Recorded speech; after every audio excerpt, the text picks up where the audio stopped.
Hello everyone, আশা করি প্রত্যেকে ভালো আছো, সুস্থ আছো। প্রচণ্ড গরম পড়েছে। আশা করব প্রত্যেকে নিজের শরীরের যত্ন নিচ্ছ। তো আজকে আমরা এখানে যে ভিডিওটা দেখব সেটা হচ্ছে এপ্রিল 2024-এর একটা কম্প্রিহেনশন। টোটাল এপ্রিল মাসের ইম্পর্টেন্ট কারেন্ট অ্যাফেয়ার্স আমরা আজকে এই ভিডিওর মাধ্যমে কমপ্লিট করব।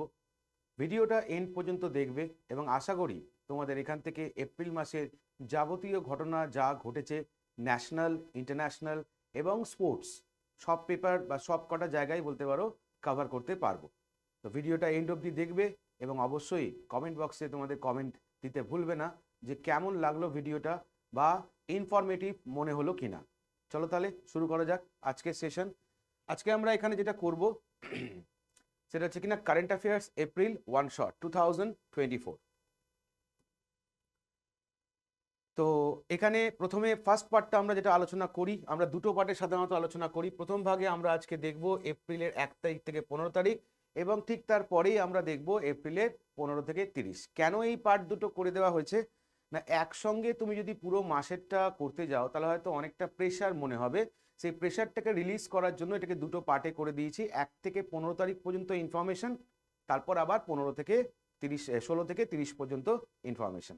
ওকে, চলো আমাদের এই কারেন্ট অ্যাফেয়ার্স এপ্রিল 2024 এখানে আমরা যে প্যারামিটারগুলোর উপর দেখব সেটা কি কি না, important dates, important themes, recent awards and honours, recent appointment India এবং world, sports update, recent books and authors, exercise বা অপারেশন যা হয়েছে, বিখ্যাত ব্যক্তিত্ব যদি কেউ মারা গিয়ে থাকে, গভর্নমেন্ট স্কিমস, সেটা ওয়েস্ট বেঙ্গল গভর্নমেন্ট হতে পারে, অন্য রাজ্যের হতে পারে বা সেন্ট্রাল গভর্নমেন্টের হতে পারে, যদি এমন কোনো গুরুত্বপূর্ণ স্কিম থাকে তাহলে সেটা, এবং ইন্ডিয়ান রেলওয়ে ওরিয়েন্টেড যদি কোনো লেটেস্ট কোনো ইনফরমেশন থাকে সেটা, এবং অবশ্যই মিসলেনিয়াস ইনফরমেশন। এই কটা প্যারামিটারে জিনিসটাকে টোটালটা তোমাদের সামনে উপস্থাপন করা হবে। প্রতি মাসের এই যে কারেন্ট অ্যাফেয়ার্স আপডেটগুলো যেগুলো আমরা করি, আমরা সাধারণত ইউটিউব চ্যানেলে রেগুলার ক্লাস করছি ডিসিএ, ডেলি কারেন্ট অ্যাফেয়ার্স। সেটাকে আবার রিভিশনের মাধ্যমে আমরা আনছি প্রত্যেক 15 দিন অন্তর অন্তর, সেটাও ওয়াইটিতে হচ্ছে। ফ্রি ক্লাস তোমরা জয়েন করতে পারো, এবং যাদের সেই দুটো করার সময় নেই তাদের জন্য হচ্ছে এই মান্থলি কারেন্ট অ্যাফেয়ার্স। ওকে, টোটালটাই একটা জায়গায় কম্প্যাক্ট আকারে করে দেওয়া। তো ইম্পর্টেন্ট ডেট আমরা প্রথমে দেখব এপ্রিল মাসের গুরুত্বপূর্ণ তারিখ। তো প্রথম দেখো 1 তারিখ, যেটা কি বলেছে না 1 এপ্রিল আমরা উদযাপন করি হচ্ছে উৎকল দিবস এবং হচ্ছে আরবিআই ফাউন্ডেশন ডে হিসেবে। তাহলে দুটো দিন আমরা উদযাপন করছি, একটা হচ্ছে উৎকল দিবস আর একটা হচ্ছে আরবিআই ফাউন্ডেশন ডে। তো এখানে উৎকল দিবসটাকে তুমি আরেকভাবে বলতে পারো Odisha foundation day. Odisha foundation day, তোমাকে এটা দিয়েও প্রশ্ন করতে পারে যে ওড়িশা ফাউন্ডেশন ডেটা কবে, তখন তোমার আনসার 1 এপ্রিল, বা উৎকল দিবসটা কবে উদযাপন করা হয় তখনও তোমার আনসার হচ্ছে 1 এপ্রিল। এবার দেখো আরবিআই ফাউন্ডেশন ডে, যখনই কোথাও কম্পিটিটিভ এক্সাম পড়তে গিয়ে যেগুলো বেসিক ইনফরমেশন আরবিআই সম্পর্কে জানা দরকার, যখনই আরবিআই সম্পর্কিত কোনো ইনফরমেশন তুমি দেখতে পাবে সঙ্গে সঙ্গে একবার সেগুলোকে কিনা মাথার মধ্যে একবার রিভিশন করে নিতে হবে যে কি কি পয়েন্ট আমাকে আরবিআই এর সম্পর্কে বেসিক জানতে হবে। চলো দেখে নিই, এখানে তো ডেটটা পেলাম আমরা আরবিআই ফাউন্ডেশন ডে। দেখো আরবিআই, তাহলে আরবিআই ফাউন্ডেশন ডেটটা পেলাম আমরা কবে না 1 এপ্রিল। তাহলে এখান থেকে একটা প্রশ্ন হতে পারে, স্যার আরবিআই প্রতিষ্ঠা কবে, তখন মনে রাখবো 1935। স্যার আরবিআই অ্যাক্টটা কবে পাস হয়েছিল, তখন মনে রাখবো 1934। স্যার আরবিআই ন্যাশনালাইজ হয়েছিল কবে, ন্যাশনালাইজড হয়েছিল কবে, তখন আমার আনসার 1949। ওকে, আরবিআই যে কমিটির সুপারিশে হয়েছিল কমিটির নাম কি ছিল না হিল্টন ইয়ং কমিশন হলো। স্যার আরবিআই এর প্রথম গভর্নর যদি আমাকে বলা হয় ফার্স্ট গভর্নর, দেখো এই জায়গাটা খুব ট্রিকি জায়গা। ফার্স্ট গভর্নর আর যদি বলে ফার্স্ট ইন্ডিয়ান গভর্নর, দুটো কিন্তু আনসার কিন্তু আলাদা হবে। ওকে, ফার্স্ট ইন্ডিয়ান গভর্নর বললে সি ডি দেশমুখ, এটা আমরা প্রত্যেকে জানি। আর ফার্স্ট গভর্নর যদি বলা হয় তখন আনসার হচ্ছে ও এ হিউম। তাহলে স্যার ইনি যদি প্রথম গভর্নর হন, ইনি যদি প্রথম ভারতীয় গভর্নর হন, তাহলে বর্তমান গভর্নর যিনি আছেন, প্রেজেন্ট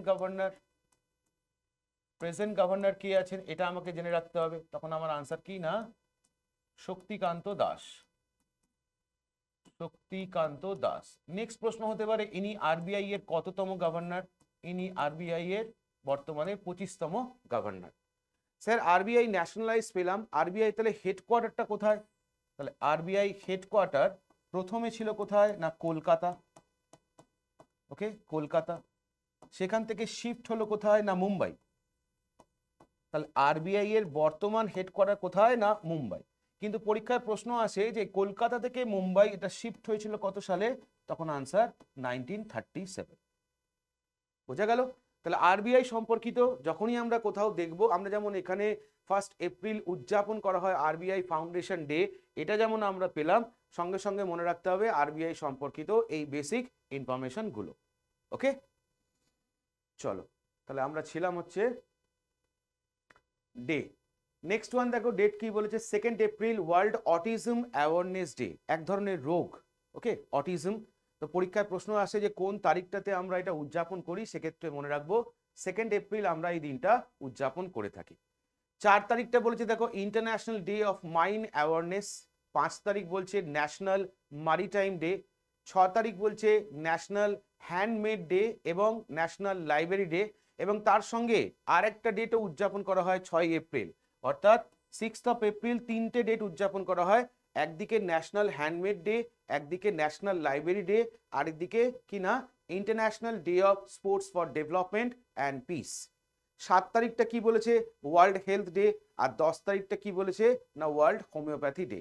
তাহলে এই যে 7 তারিখটা বললো দেখো ওয়ার্ল্ড হেলথ ডে, তাহলে এখান থেকে আমাকে নেক্সট মনে রাখতে হবে এটা কারা উদযাপন করে। এটা উদযাপন করে হচ্ছে WHO, মানে ওয়ার্ল্ড হেলথ অর্গানাইজেশন। এটার হেডকোয়ার্টারটা কোথায়? হেডকোয়ার্টার হচ্ছে জিনিভা। WHO কত সালে প্রতিষ্ঠা? সংক্ষেপে মনে রাখবো 1948-এ এটা প্রতিষ্ঠা হলো। নেক্সট ওয়ান 10 তারিখটা দেখো কি বলেছে ওয়ার্ল্ড হোমিওপ্যাথি ডে।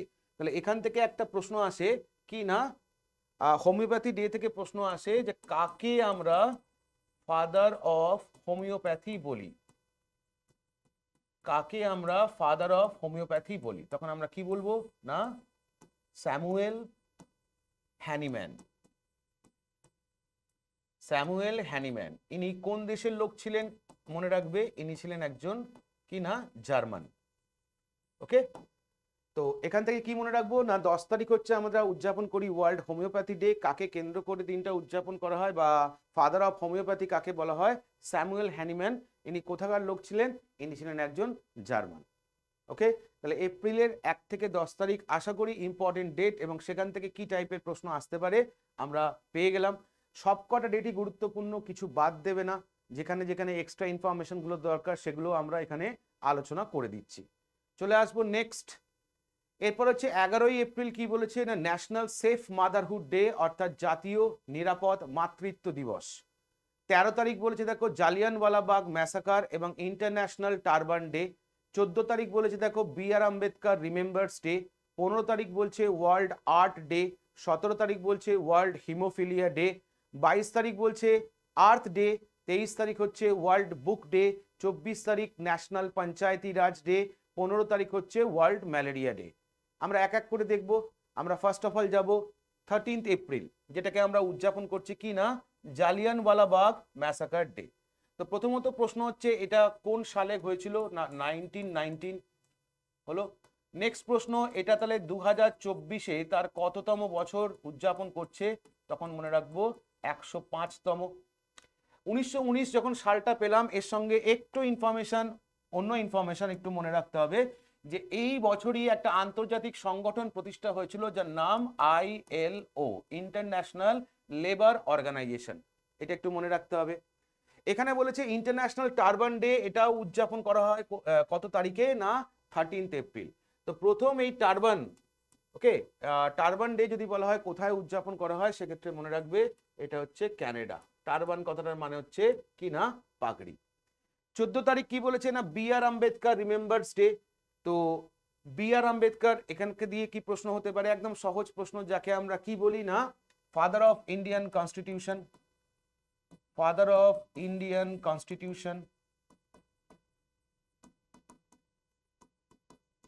হলো। আচ্ছা নেক্সট 15 তারিখটা কি বলেছে, ওয়ার্ল্ড আর্ট ডে। 17 তারিখ হচ্ছে ওয়ার্ল্ড হিমোফিলিয়া ডে। 22 তারিখ কি বলেছে দেখো, আর্থ ডে। এবার একটু খেয়াল রাখতে হবে যে আর্থ ডে আর আর্থ আওয়ার দুটো প্রায় একই রকম শুনতে লাগে, বাট দুটো কিন্তু আলাদা ঘটনা। আর্থ আওয়ারটা কবে উদযাপন করি আমরা, প্রথমত এটা মনে রাখবো, লাস্ট স্যাটারডে অফ মার্চ, অর্থাৎ মার্চ মাসের লাস্ট শনিবার যে তারিখটাই পড়ুক না কেন, সেই তারিখটা আমরা উদযাপন করি আর্থ আওয়ার হিসেবে। কনসেপ্টটা কি না, 1 ঘন্টা ইলেকট্রিসিটি সুইচ অফ করে রাখা ফর এনভায়রনমেন্ট পারপাস। রাত্রি 8:30 থেকে 9:30 1 ঘন্টা অল ওভার ওয়ার্ল্ডে যে সমস্ত গভর্নমেন্ট বিল্ডিং গুলো আছে সেগুলো সুইচ অফ করে থাকে। প্রথম স্টার্ট হয়েছিল কোথায়, অস্ট্রেলিয়া। উদ্দেশ্য কি না, এনভায়রনমেন্টকে রক্ষা করার উদ্দেশ্য, এবং সেই উদ্দেশ্যের জন্য এটা উদযাপন করা হয়। আর যদি বলা হয় আর্থ ডে বা মাদার আর্থ ডে কবে উদযাপন করা হয়, সেক্ষেত্রে মনে রাখবো 22শে এপ্রিল। দুটো তারিখ কিন্তু সেম নয়। 23 তারিখটা দেখো কি বলেছে, ওয়ার্ল্ড বুক ডে। এটাকেই তুমি আরেকভাবে বলতে পারো কি না, এটাকেই তুমি আরেকভাবে বলতে পারো world book and copyright day, world book and copyright day. Okay, এই দিনটাকেই কাউন্ট করা হয় বিখ্যাত ইংলিশ অথর শেক্সপিয়ারের জন্মদিন এবং মৃত্যুদিন হিসেবে। যদিও জন্মদিনের উল্লেখ কোথাও পাওয়া যায় না, বাট মৃত্যুদিনটা কনফার্ম, যেটা হচ্ছে আমাদের কি না 23 তারিখ। তো এখানে মনে রাখবে, পরীক্ষার প্রশ্ন এটাও দিতে পারে যে ওয়ার্ল্ড বুক ডেটা কাকে স্মরণ করে উদযাপন করা হয়, সেক্ষেত্রে মনে রাখবে শেক্সপিয়ার। ওকে, আচ্ছা নেক্সট 24 তারিখ হচ্ছে আমার ন্যাশনাল পঞ্চায়েতি রাজ ডে। তো দেখো এখান থেকে বেসিক প্রশ্ন, দুটো প্রশ্ন মনে রাখতে হয়। যখনই আমরা পঞ্চায়েতি রাজ ডে এটা আমরা উদযাপন করছি, ডেটটা হচ্ছে আমাদের কত না, ডেটটা হচ্ছে আমাদের কি পেলাম, 24শে এপ্রিল, 24th এপ্রিল। একদিকে যেমন ডেটটা মনে রাখবো, তার সঙ্গে সঙ্গে অবশ্যই মনে রাখবো ভারতবর্ষে প্রথম পঞ্চায়েত সিস্টেমটা চালু হয়েছিল কোথায় না, রাজস্থান। রাজস্থানে কোথায় না, নাগাউড ডিস্ট্রিক্ট, নাগাউড ডিস্ট্রিক্ট। আর কি মনে রাখবো, ভারতবর্ষে প্রথম ফার্স্ট 3 tier পঞ্চায়েতি সিস্টেম, পঞ্চায়েতি সিস্টেম এটা যে কমিটির সুপারিশে হয়েছিল, কমিটির নাম কি, নাম হচ্ছে বলবন্ত রায় মেহতা। বলবন্ত রায় মেহতা কমিটির সুপারিশে ভারতবর্ষে ত্রিস্তরীয় পঞ্চায়েতি ব্যবস্থা শুরু হয়েছিল। তাহলে এই দুটো পয়েন্ট অবশ্যই মনে রাখবে ডেটের রেসপেক্টে। তাহলে ডেট যেমন আমরা পেলাম 24শে এপ্রিল, তার সঙ্গে মনে রাখতে হবে ভারতবর্ষের প্রথম পঞ্চায়েতি সিস্টেম শুরু হয় কোথায়, রাজস্থান। রাজস্থানের কোন ডিস্ট্রিক্ট যদি বলে, নাগাউড ডিস্ট্রিক্ট। আর ভারতবর্ষে প্রথম 3 tier পঞ্চায়েতি সিস্টেম এটা লঞ্চ করে কে না, বলবন্ত রায় মেহতা কমিটি। আচ্ছা আর কিছু আছে না, 25 তারিখ হচ্ছে আমাদের ম্যালেরিয়া ডে। ওকে, তাহলে কি কি পেলাম আরেকবার দেখে নেবো। 11 তারিখ হচ্ছে ন্যাশনাল সেফ মাদারহুড ডে। 13 তারিখ হচ্ছে জালিয়ানওয়ালা বাগ ম্যাসাকার, এবারেরটা হচ্ছে 105তম। বি.আর. আম্বেদকরের জন্মদিন 14 এবং 15, 14 তারিখ হচ্ছে তোমার বি.আর. আম্বেদকরের জন্মদিন, 15 তারিখ হচ্ছে আমার ওয়ার্ল্ড আর্ট ডে। আচ্ছা এই দুটো তারিখ নিয়ে একটা ইম্পর্টেন্ট ঘটনা একটু মনে রাখতে হবে, যেটা হচ্ছে কি না,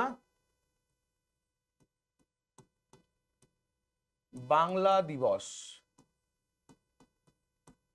এটা ওয়েস্ট বেঙ্গল গভর্নমেন্ট উদযাপন করা শুরু করলো কোন সাল থেকে, 2024 থেকে, মানে বেঙ্গল ফাউন্ডেশন ডে হিসেবে। এবার তারিখটা কবে উদযাপন করা হবে বলা হয়েছে না, 1লা বৈশাখ। সাধারণত 1লা বৈশাখ এই তারিখটা আমাদের পরে হচ্ছে কবে না, 15th এপ্রিল, তাই তো নাকি প্রত্যেক বছর, কিন্তু এবছর এটা পড়েছে কবে না, 14th এপ্রিল। কেন না, due to leap year, leap ইয়ারের দরুন বলতে পারো, এটা 2024 সেহেতু এটা 14th এপ্রিল পড়েছে।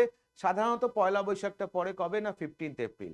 তাহলে আমাকে যদি পরীক্ষায় প্রশ্ন দেয় যে বাংলা দিবস কবে উদযাপন করা হচ্ছে বা কবে থেকে বা কবে উদযাপন করা হবে, ডেটটা কবে, সাধারণত আমি আনসার করব কিন্তু 15th এপ্রিল। এবছর এক্সেপশনাল কেস, এবছরের রেসপেক্টে 14th এপ্রিল উদযাপন হয়েছে, সাধারণত এটা উদযাপন করব আমরা 15th এপ্রিল। কেন না, যে দিন পয়লা বৈশাখ উদযাপন করা হবে সেই দিনই বলতে পারো বাংলা দিবস উদযাপন করা হবে।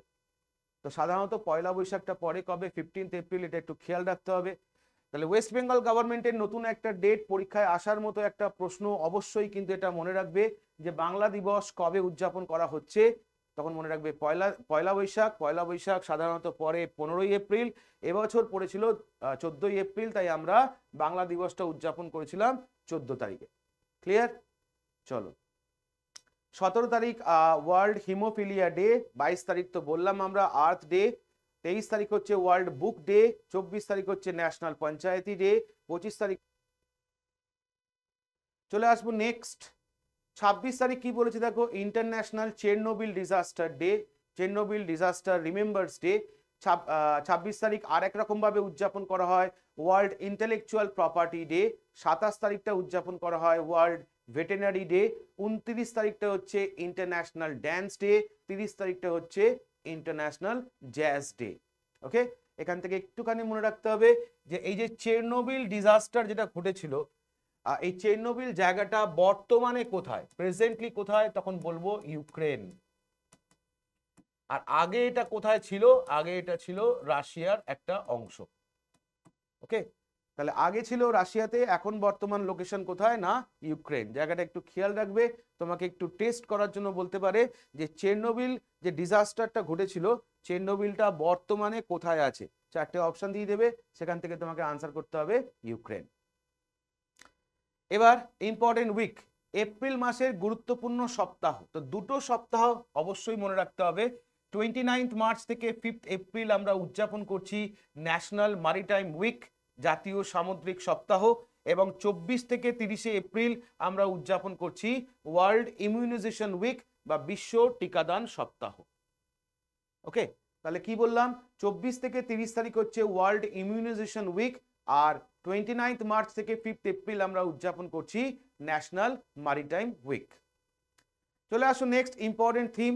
তো আমরা যেমন ডেটটা পুরোটাই আলোচনা করে নিলাম, ওকে, আমরা সেকেন্ড পার্টে আর ডেট নিয়ে আলোচনা করব না, যেহেতু ফার্স্ট পার্ট আমাদের আলোচনা হয়ে যাচ্ছে। ঠিক একই রকম সেকেন্ড পার্টে আমরা থিম নিয়েও আলোচনা করব না। আমরা ফার্স্ট পার্টে ইম্পর্টেন্ট থিম যা যা আছে 1 থেকে 30 তারিখের মধ্যে, সেগুলো একটু এক ঝলকে দেখে নেব। তো দেখো, 2 এপ্রিলটা আমরা উদযাপন করেছিলাম কি হিসেবে, ওয়ার্ল্ড অটিজম অ্যাওয়ারনেস ডে, যার থিমটা কি বলেছে, moving from surviving to thriving, autistic individual share regional perspective. 5 তারিখটা আমরা উদযাপন করেছিলাম ন্যাশনাল মারিটাইম ডে, যার থিমটা হচ্ছে navigating the future safety first. 6 তারিখটা আমরা 3 রকম ভাবে উদযাপন করেছিলাম, এখানে দুটো থিম বলা আছে। একটা ন্যাশনাল হ্যান্ডমেড ডে, যার থিমটা হচ্ছে বাই এ হ্যান্ডমেড প্রোডাক্ট, আর international day of sports for development and peace, যার থিমটা হচ্ছে sports for the promotion of peaceful and inclusive society. 7 তারিখটা আমরা উদযাপন করেছি ওয়ার্ল্ড হেলথ ডে, যার থিমটা হচ্ছে মাই হেলথ মাই রাইট। 10 তারিখটা আমরা উদযাপন করেছি ন্যাশনাল হোমিওপ্যাথি ডে, যার থিমটা হচ্ছে হোমিও পরিবার, ওয়ান হেলথ ওয়ান ফ্যামিলি। এখন বক্তব্য এই যে এত থিম বা বড় বড় থিমগুলো রয়েছে, এগুলো কতটা কি পড়বো বা কতটা কি মনে রাখবো। সাধারণত শর্টকাট ট্রিক্স এখানে কিছু অ্যাপ্লাই করা যায় না, বাট পরীক্ষার কোশ্চেনের ট্রেন্ড তুমি যদি দেখো, তাহলে তোমাকে ছোট ছোট থিম দিয়ে জিজ্ঞেস করে। মানে ধরো তোমাকে বলবে যে ওয়ার্ল্ড হোমিওপ্যাথি ডে 2024 এর থিমটা কি, 4টে অপশন, হোমিও পরিবার, one health one family, that is your answer. তোমাকে বলবে ওয়ার্ল্ড হেলথ ডে 2024 এর থিমটা কি, মাই হেলথ মাই রাইট। তোমাকে বলবে ন্যাশনাল হ্যান্ডমেড ডে থিমটা কি, বাই এ হ্যান্ডমেড প্রোডাক্ট। তোমাকে বলবে ন্যাশনাল মারিটাইম ডে থিমটা কি, navigating the future safety first. কিন্তু তোমাকে কখনোই বলবে না ওয়ার্ল্ড অটিজম অ্যাওয়ারনেস ডে এর থিমটা কি। এক্ষেত্রে তোমাকে যেটা জিজ্ঞেস করবে, প্রশ্নটা এইভাবে করবে, তোমাকে থিমটা দিয়ে দেবে, পুরো থিমটা তোমাকে দিয়ে দেবে, দিয়ে বলবে এই থিমটা উদযাপন করা হয় ওয়ার্ল্ড অটিজম অ্যাওয়ারনেস ডেতে। এবার তোমাকে প্রশ্ন করবে যে এই ওয়ার্ল্ড অটিজম অ্যাওয়ারনেস ডেটা এটা কত তারিখে উদযাপন করা হয়, ওকে, ডেটটা জিজ্ঞেস করবে। তার মানে যখন তোমাকে বড় বড় যে সমস্ত থিমগুলো আছে সেগুলোর ক্ষেত্রে তুমি ওয়েটেজ দেবে ডের ওপর, যে কোন তারিখে উদযাপন করা হয়। আর যেগুলো ছোট থিম সেগুলো তোমাকে মনে রাখতে হবে, যেমন এখান থেকে অবশ্যই navigating the future safety first মানে national maritime day theme, by a handmade product মানে national handmade day theme, my health my right যেটা হচ্ছে আমার ওয়ার্ল্ড হেলথ ডে থিম, এবং হোমিও পরিবার ওয়ান হেলথ ওয়ান ফ্যামিলি যেটা হচ্ছে আমার ওয়ার্ল্ড হোমিওপ্যাথি ডে থিম, এটা আমাকে পড়ে রাখতে হবে। আর যে থিমগুলো বড় সেগুলোর ক্ষেত্রে কি বললাম, সেগুলোর ক্ষেত্রে হচ্ছে ডেটটা মনে রাখতে হবে। 11 April national safe motherhood day, যার থিমটা কি বলেছে, equity in maternal health care, leaving no mother behind. 15 তারিখটা বলছে ওয়ার্ল্ড আর্ট ডে, যার থিমটা বলছে a garden of expression cultivating community through art. 17 তারিখ বলছে ওয়ার্ল্ড হিমোফিলিয়া ডে, যার থিমটা কি বলেছে, equitable access for all, recognising all bleeding disorder. 22 তারিখ আর্থ ডে, যার থিমটা বলেছে প্ল্যানেট ভার্সেস প্লাস্টিক। 23 তারিখ ওয়ার্ল্ড বুক ডে, যার থিমটা বলেছে রিড ইউর ওয়ে। 25 তারিখ ওয়ার্ল্ড ম্যালেরিয়া ডে, যার থিমটা বলেছে accelerating the fight against malaria for a more equitable world. তাহলে এই স্লাইড থেকে অতি অবশ্যই এই আর্থ ডে থিম এবং ওয়ার্ল্ড বুক ডে থিম অতি অবশ্যই কিন্তু মনে রাখার চেষ্টা করবে। পরীক্ষায় প্রশ্ন দেবে কি না, theme of world earth day, 4টে অপশন দেবে, সেখান থেকে তোমাকে আনসার করতে হবে প্ল্যানেট ভার্সেস প্লাস্টিক। তোমাকে বলবে theme of world book day, তখন তোমার আনসার রিড ইওর ওয়ে। আর যেগুলো বড় থিম আছে সেগুলোর ক্ষেত্রে কি বললাম না, ডেটটা ভালো করে মনে রাখতে হবে যে কোন তারিখে এটা উদযাপন করা হয়।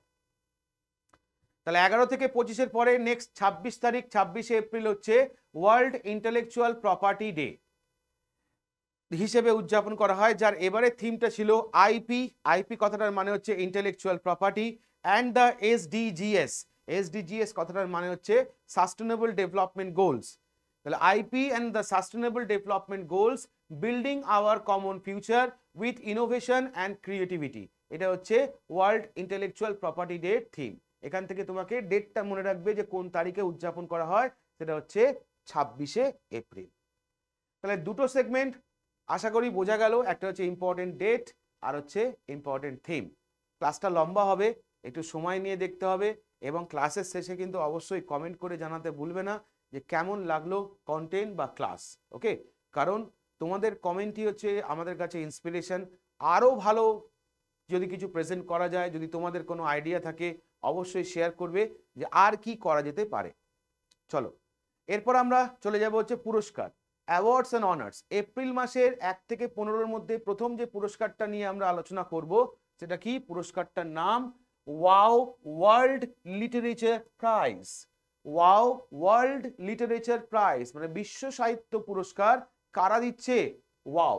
ওয়াও কথাটার ফুল ফর্ম কি, ওয়ার্ল্ড অর্গানাইজেশন অফ রাইটার। তাহলে ওয়ার্ল্ড অর্গানাইজেশন অফ রাইটারের তরফ থেকে ওয়ার্ল্ড লিটারারি প্রাইজ দেওয়া হলো কাকে, প্রশ্ন করবে, আনসার মমতা জি সাগর। এনার পরিচয় কি, ইনি একজন বিখ্যাত কন্নাডা পোয়েট এবং একজন রাইটার এবং একজন অ্যাক্টিভিস্ট, যাকে কিনা সম্প্রতি এই পুরস্কারটা দেওয়া হলো। কেন পুরস্কারটা দেওয়া হলো, for her contribution to the world of literature. তাহলে লিটারেচারে বা বিশ্ব সাহিত্যে তার যা অবদান, সেই অবদানের পরিপ্রেক্ষিতে ওয়ার্ল্ড অর্গানাইজেশন অফ রাইটার্স, যাকে সংক্ষেপে বলি আমরা ওয়াও, তারা পুরস্কৃত করলো কাকে, মমতা জি সাগরকে। কোন পুরস্কারে, ওয়ার্ল্ড লিটারেচার প্রাইজ দিয়ে। মমতা জি সাগর ইনি হচ্ছেন একজন কন্নাডা পোয়েট, একজন রাইটার এবং একজন অ্যাক্টিভিস্ট। তাহলে স্যার প্রশ্নটা কি বলবে, প্রশ্নটা বলবে সম্প্রতি কাকে ওয়াওয়ের তরফ থেকে ওয়ার্ল্ড লিটারেচার পুরস্কার দেওয়া হয়েছে, আনসার মমতা জি সাগর। ঘুরিয়ে প্রশ্ন করতে পারে মমতা জি সাগরকে সম্প্রতি কোন পুরস্কারটা দেওয়া হয়েছে, ওয়ার্ল্ড লিটারেচার প্রাইজ। প্রশ্ন এটাও করতে পারে যে মমতা জি সাগর যাকে কিনা ওয়ার্ল্ড লিটারেচার প্রাইজ পুরস্কার দেওয়া হয়েছে কারা দিয়েছে, wow, WOW full form world organization of writers. চলে আসো পরের পুরস্কার। পরের পুরস্কারটার নাম নাকি না টুরিং অ্যাওয়ার্ড। দেখো খুব ভালো করে খেয়াল করবে, ম্যাথামেটিক্সে আমরা নোবেল পুরস্কার দেওয়া হয় না, এটা আমরা প্রত্যেকে জানি, কিন্তু অঙ্কের নোবেল যে পুরস্কারটাকে কাউন্ট করা হয় আমরা সেটার নামও জানি। দুটো পুরস্কার আছে, একটা হচ্ছে অ্যাবেল প্রাইজ আর একটা ফিল্ডস মেডেল, যেটাকে আমরা ইকুইভ্যালেন্ট টু নোবেল প্রাইজ বলতে পারি। ম্যাথামেটিক্স নোবেল হিসেবে যে পুরস্কার দুটো কাউন্ট করা হয়, তাই তো? কারণ নর্মালি নোবেল পুরস্কার এই ম্যাথামেটিক্স ক্যাটাগরিতে দেওয়া হয় না, এটা আমরা জানি। ঠিক একই রকম ভাবে আর্কিটেকচার নোবেল যদি বলা হয় তখন আমরা কি জানি? প্রিটজার প্রাইজ, রাইট? যেটা কিনা আর্কিটেকচারে নোবেল প্রাইজের সমতুল্য বলা হয়। কি পুরস্কার? প্রিটজার প্রাইজ। ঠিক একই রকম ভাবে কম্পিউটারে যদি বলা হয় নোবেল পুরস্কার কোনটাকে কাউন্ট করা হয়, তখন তোমার আনসার কি? আনসার হচ্ছে টুরিং অ্যাওয়ার্ড। দেখো এখানে বলেই দিয়েছে যে Turing award which is often called the Nobel prize of computing. এখন প্রশ্ন যে এই পুরস্কারটা সম্প্রতি যিনি পেলেন তার নাম কি? অ্যাভি উইগডারসন। এনার পরিচয় কি? ইনি একজন ইসরায়েলি ম্যাথামেটিশিয়ান এবং একজন কম্পিউটার সায়েন্টিস্ট, যাকে 2023-এর ACM/AM টুরিং অ্যাওয়ার্ডে সম্মানিত করা হলো। তাহলে কি বললাম? আমাকে পরীক্ষার প্রশ্ন করতে পারে যে কম্পিউটারের নোবেল পুরস্কার কাকে বলা হয়, তখন আনসার টুরিং প্রাইজ। কে পেয়েছে? অ্যাভি উইগডারসন। কোন কান্ট্রি থেকে বিলং করে? ইসরায়েল।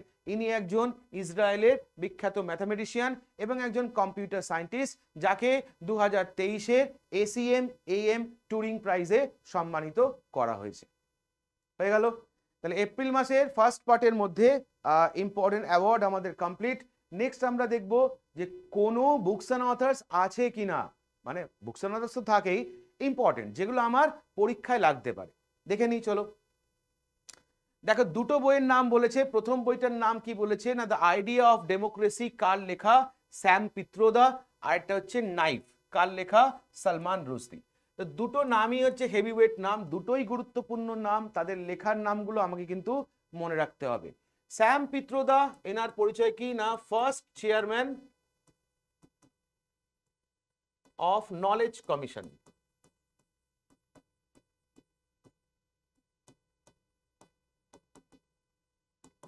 তাহলে নলেজ কমিশনের প্রথম চেয়ারম্যান ছিলেন কে না? স্যাম পিত্রোদা।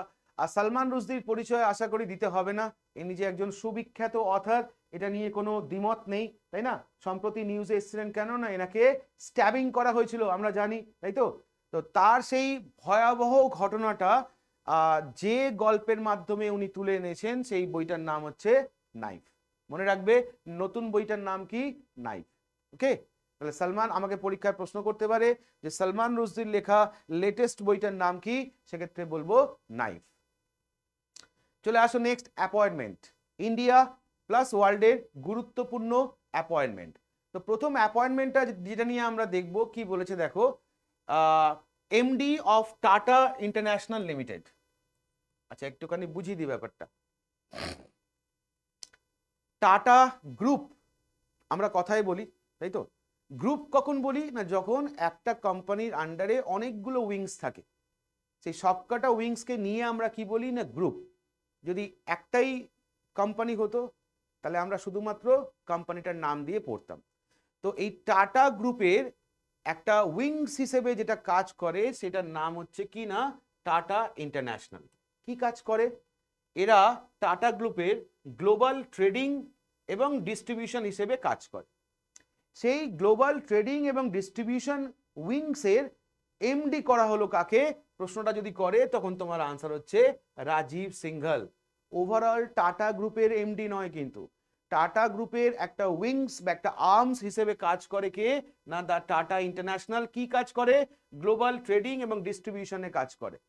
সেই গ্রুপের এমডি করা হলো কাকে যদি আমাকে জিজ্ঞেস করে, আনসার হচ্ছে রাজীব সিংঘল। কার জায়গায় করা হলো? আনন্দ সেন, যিনি কিনা 31 মার্চ 2024 রিটায়ার করলেন, তার জায়গায় এলেন হচ্ছে কে না? Rajiv Singhal. Number 2, first female prime minister of Democratic Republic of Congo. দেখো ভালো করে খেয়াল করো, দেশটার নাম ডেমোক্রেটিক রিপাবলিক অফ কঙ্গো। যখনই আমরা এটা দেখব সঙ্গে সঙ্গে আমরা যেটা মনে রাখবো যে দুটো দেশ, একটাকে বলি আমরা রিপাবলিক অফ কঙ্গো, একটাকে বলছি আমরা ডেমোক্রেটিক রিপাবলিক অফ কঙ্গো। মানে কঙ্গোর দুটো পার্ট, একটা হচ্ছে আমার রিপাবলিক অফ কঙ্গো, একটা হচ্ছে ডেমোক্রেটিক রিপাবলিক অফ কঙ্গো। তুমি যদি ম্যাপটা খুব ভালো করে দেখো তাহলে দেখো যে রিপাবলিক অফ কঙ্গোর পাশেই কিন্তু রয়েছে ডেমোক্রেটিক রিপাবলিক অফ কঙ্গো। ওকে, আর এই রিপাবলিক অফ কঙ্গোর যদি আমি পশ্চিম দিকে দেখি তাহলে কি দেশ আছে না গ্যাবন আছে, উত্তরে যদি আমরা দেখি সেন্ট্রাল আফ্রিকান রিপাবলিক ক্যামেরন আছে, সাউথে যদি আমরা দেখি তাহলে এদিকে হচ্ছে অ্যাঙ্গোলা আছে, বিভিন্ন দেশ রয়েছে। একই রকম ডেমোক্রেটিক রিপাবলিক অফ কঙ্গোর রেসপেক্টে যদি আমরা পূর্ব দিকে দেখি তাহলে এখানে হচ্ছে আমার তানজেনিয়া আছে, বোস্টওয়ানা আছে, উগান্ডা আছে। উত্তরে যদি আমরা দেখি সেন্ট্রাল আফ্রিকান রিপাবলিক আছে, সাউথ সুদান আছে, এদিকে যদি আমরা দেখি রিপাবলিক অফ কঙ্গো রয়েছে, আর নিচের দিকে যদি আমরা দেখি তাহলে হচ্ছে অ্যাঙ্গোলা আছে। তাহলে দুটো দেশ। শুধুমাত্র যখনই আমরা পড়বো ডেমোক্রেটিক রিপাবলিক অফ কঙ্গো, সঙ্গে সঙ্গে মাথায় রাখতে হবে তাহলে আরেকটা ভাগ আছে যার নাম হচ্ছে রিপাবলিক অফ কঙ্গো। কেন এটা বললাম না, দুটো দেশের দুটো ক্যাপিটাল একটুখানি মাথার মধ্যে বসিয়ে নিতে হবে। যেমন ধরো ডেমোক্রেটিক রিপাবলিক অফ কঙ্গোর ক্যাপিটালটার নাম কি না কিনশাসা। নামটা কি মনে রাখবো? কিনশাসা, এটা হচ্ছে ক্যাপিটালটার নাম। আবার একই রকম ভাবে আমরা যদি রিপাবলিক অফ কঙ্গো এর ক্যাপিটালটা যদি আমরা দেখি তাহলে মনে রাখবো কি না ব্রাজাভিলে। কি নাম বললাম? ব্রাজাভিলে। কোথায় আছে? এই যে লোকেশনটা হচ্ছে ব্রাজাভিলে। তাহলে ব্রাজাভিলে, এটা দিয়ে ওই পরীক্ষায় কোশ্চেন করে যে রিপাবলিক অফ কঙ্গোর ক্যাপিটাল কি বা ডেমোক্রেটিক রিপাবলিক অফ কঙ্গোর ক্যাপিটাল কি। মিটে গেল। এরপর খবরে কে আছে? খবরে হচ্ছে ডেমোক্রেটিক রিপাবলিক অফ কঙ্গো। তার মানে আমরা যদি দেখি তাহলে হচ্ছে এখানকার গল্প নিয়ে খবরটা। কি গল্প না, সেখানকার প্রথম মহিলা প্রধানমন্ত্রী হিসেবে সম্প্রতি যাকে অ্যাপয়েন্ট করা হলো তার নাম কি? নাম হচ্ছে জুডিথ সুমিনাও তুলুকা। জুডিথ সুমিনাও তুলুকা, যাকে কিনা প্রথম মহিলা প্রধানমন্ত্রী হিসেবে অ্যাপয়েন্ট করা হলো কোথাকার না ডেমোক্রেটিক রিপাবলিক অফ কঙ্গো। ওকে, কার জায়গায় এলেন লাগবে না, প্রেসিডেন্ট কে আছেন এটা একটু মনে রাখতে হবে, নাম হচ্ছে ফেলিক্স শিশেকেদি। এই টিটা সাইলেন্ট থাকবে উচ্চারণের সময়, শিশেকেদি। তাহলে ডেমোক্রেটিক রিপাবলিক অফ কঙ্গোর বর্তমান রাষ্ট্রপতি যিনি আছেন তার নাম ফেলিক্স শিশেকেদি, যিনি কিনা সম্প্রতি অ্যাপয়েন্ট করলেন সেখানকার প্রথম মহিলা প্রধানমন্ত্রী হিসেবে কাকে না জুডিথ সুমিনওয়া তুলুকাকে। ক্লিয়ার? আর দুটো দেশের দুটো ক্যাপিটাল আমরা পেয়ে গেলাম, যে ডেমোক্রেটিক রিপাবলিক অফ কঙ্গোর ক্যাপিটাল বললে আমরা কি বলবো? কিনশাসা। আর রিপাবলিক অফ কঙ্গোর ক্যাপিটাল বললে আমরা কি বলবো না ব্রাজাভিলে। চলে আসো next, Abdel Fattah al Sisi, যিনি কিনা কিনা দায়িত্ব নিলেন কিসের না ইজিপ্টের কোন পোস্টের? প্রেসিডেন্টের। এই নিয়ে তৃতীয়বার। আচ্ছা, এখান থেকে একটুখানি ইনফরমেশন। লোকটার নাম Abdel Fattah, Abdel Fattah al Sisi হলো। ইনি এর আগেও নিউজে এসেছেন, ইনি এখন নিউজে এসেছেন তার কারণ ইনি এই নিয়ে থার্ড টার্ম, এই নিয়ে থার্ড টার্ম কি হচ্ছে না প্রেসিডেন্ট হচ্ছে কোথাকার না ইজিপ্টের, তাই তো, তাই নিউজে এসেছেন। 2023-এর ডিসেম্বরে ইলেকশন হলো, সেই ইলেকশনে বিপুল পরিমাণে ভোট পেয়ে ইনি আবার ক্ষমতায় এলেন, এটা হচ্ছে খবর। কিন্তু আমাদের ক্ষেত্রে মনে রাখতে হবে কি না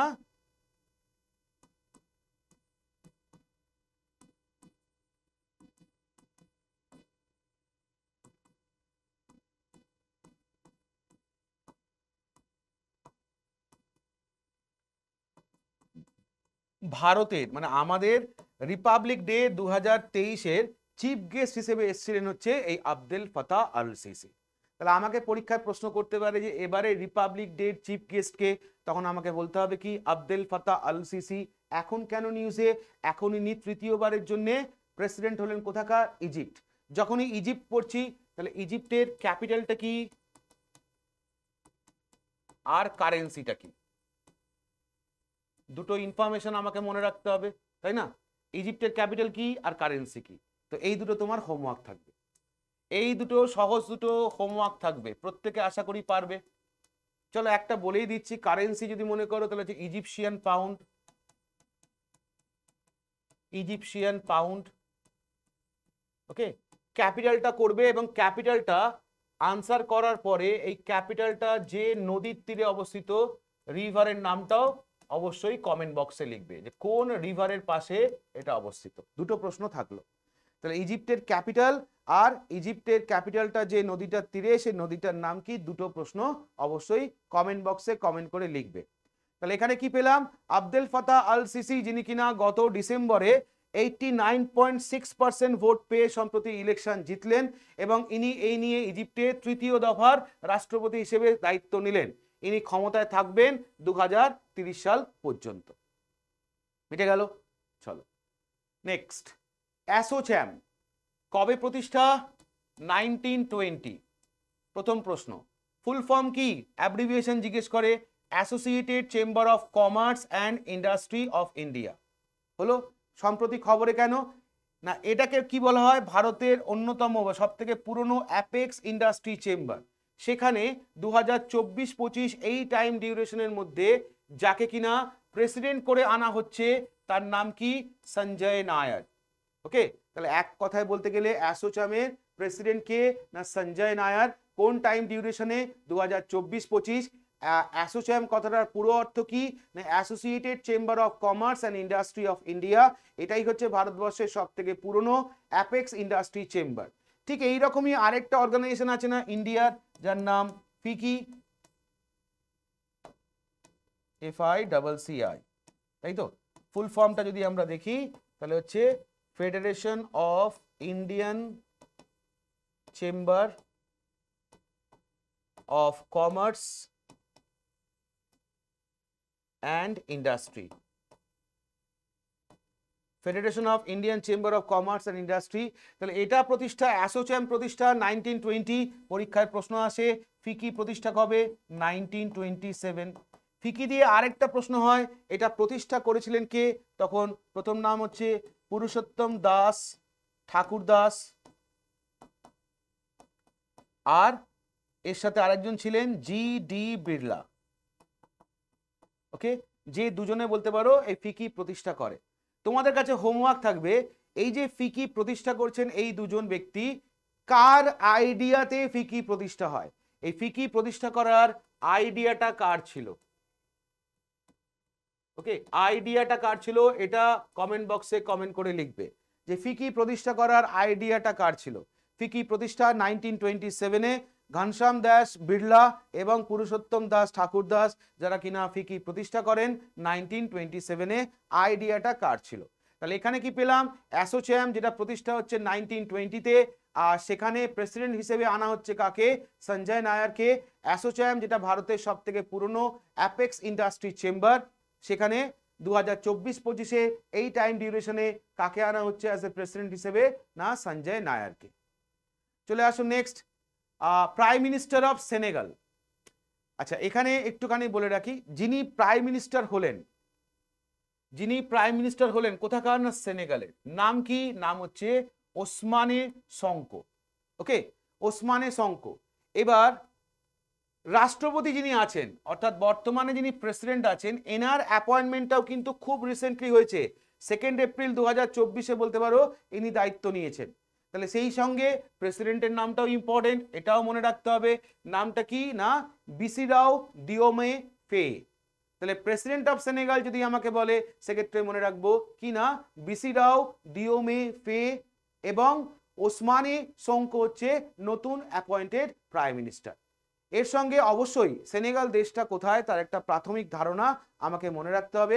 ওকে, দেশটার পূর্ব দিকে যদি আমরা দেখি, ইস্টার্ন সাইডে যদি দেখি, তাহলে আমরা রয়েছে কে না মালি। ওয়েস্টে কে আছে না ওয়েস্টে একদিকে যেমন আটলান্টিক ওশেন, একদিকে তুমি বলতে পারো কি না গ্যাম্বিয়া। নর্থে কে আছে? মরিটিয়ানা। এবং সাউথে কে আছে? গিনি বিসাউ বা তুমি বলতে পারো গিনি। ওকে, আর সেনেগাল দিয়ে প্রশ্ন কি করতে পারে না এটার ক্যাপিটালটার নাম কি? সেক্ষেত্রে মনে রাখবে ক্যাপিটালটার নাম ডাকার। ওকে, ক্যাপিটালটার নাম কি বললাম? এটা হচ্ছে ডাকার। তাহলে সেই সেনেগাল এখন কেন নিউজে এসছে না সেনেগাল নিউজে এসছে না সেখানে নতুন প্রধানমন্ত্রী অ্যাপয়েন্টেড হয়েছে। নতুন প্রাইম মিনিস্টার কাকে করা হয়েছে না ওসমানে সংকো। আর নতুন প্রেসিডেন্টও বলতে পারো খুব সম্প্রতি অ্যাপয়েন্টেড হয়েছেন, যার নাম হচ্ছে কি না বিসিরাও দিওমে ফে। চলে আসো পরেরটা, স্লোভাকিয়া। কি হয়েছে না সেখানেও নতুন প্রেসিডেন্ট অ্যাপয়েন্টেড হয়েছে। স্লোভাকিয়ার নতুন প্রেসিডেন্ট যিনি হয়েছেন তিনি একটা সময় স্লোভাকিয়ার প্রধানমন্ত্রী ছিলেন, তাই বলা হচ্ছে স্লোভাকিয়ার প্রাক্তন যিনি প্রধানমন্ত্রী তিনি বলতে পারো নতুন রাষ্ট্রপতি হিসেবে দায়িত্ব নিলেন। নাম কি না পিটার পিলিগ্রিনি। তাহলে দেখো দুটো পয়েন্ট এখান থেকে বেরোলো, যে স্লোভাকিয়া আর বর্তমানে যিনি প্রেসিডেন্ট হয়েছেন বা নতুন প্রেসিডেন্ট হয়েছেন, তিনি একটা সময় স্লোভাকিয়ার প্রাইম মিনিস্টার ছিলেন, তিনি নতুন করে আবার প্রেসিডেন্ট হলেন। নাম কি? পিটার পিলিগ্রিনি। এই ইনফরমেশনটা যতটা ইম্পর্টেন্ট, তার সঙ্গে ইম্পর্টেন্ট কোন পার্টটা না, এই জুজানে ক্যাপুটোভ, এই পয়েন্টটা বেশি important.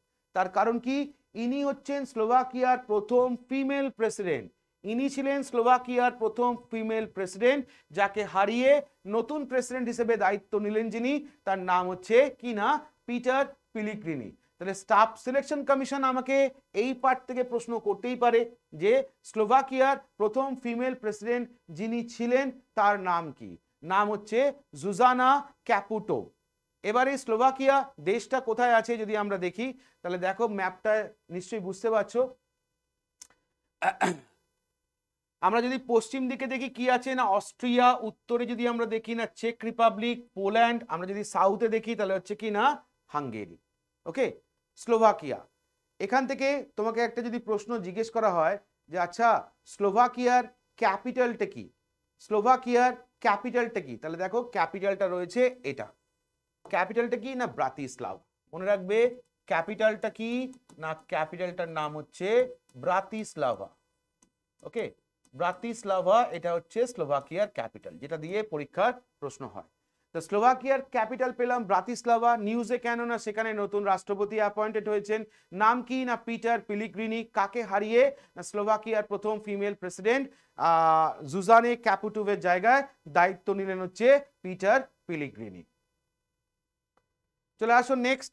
First woman to represent India as a jury member in Paris Olympic 2024। তাহলে প্যারিসে 2024-এর যে অলিম্পিক হচ্ছে সেখানে জুরি মেম্বার হিসেবে একজন ভারতীয় মহিলাকে অ্যাপয়েন্ট করা হলো। নাম কি? নাম হচ্ছে বিলকিস মির। কোথায় বাড়ি না জম্মু অ্যান্ড কাশ্মীর। কোন খেলার সঙ্গে যুক্ত না ক্যানোইস্ট, বা ইনি কোন খেলাকে প্রমোট করেন না ওয়াটার স্পোর্টসকে প্রমোট করেন।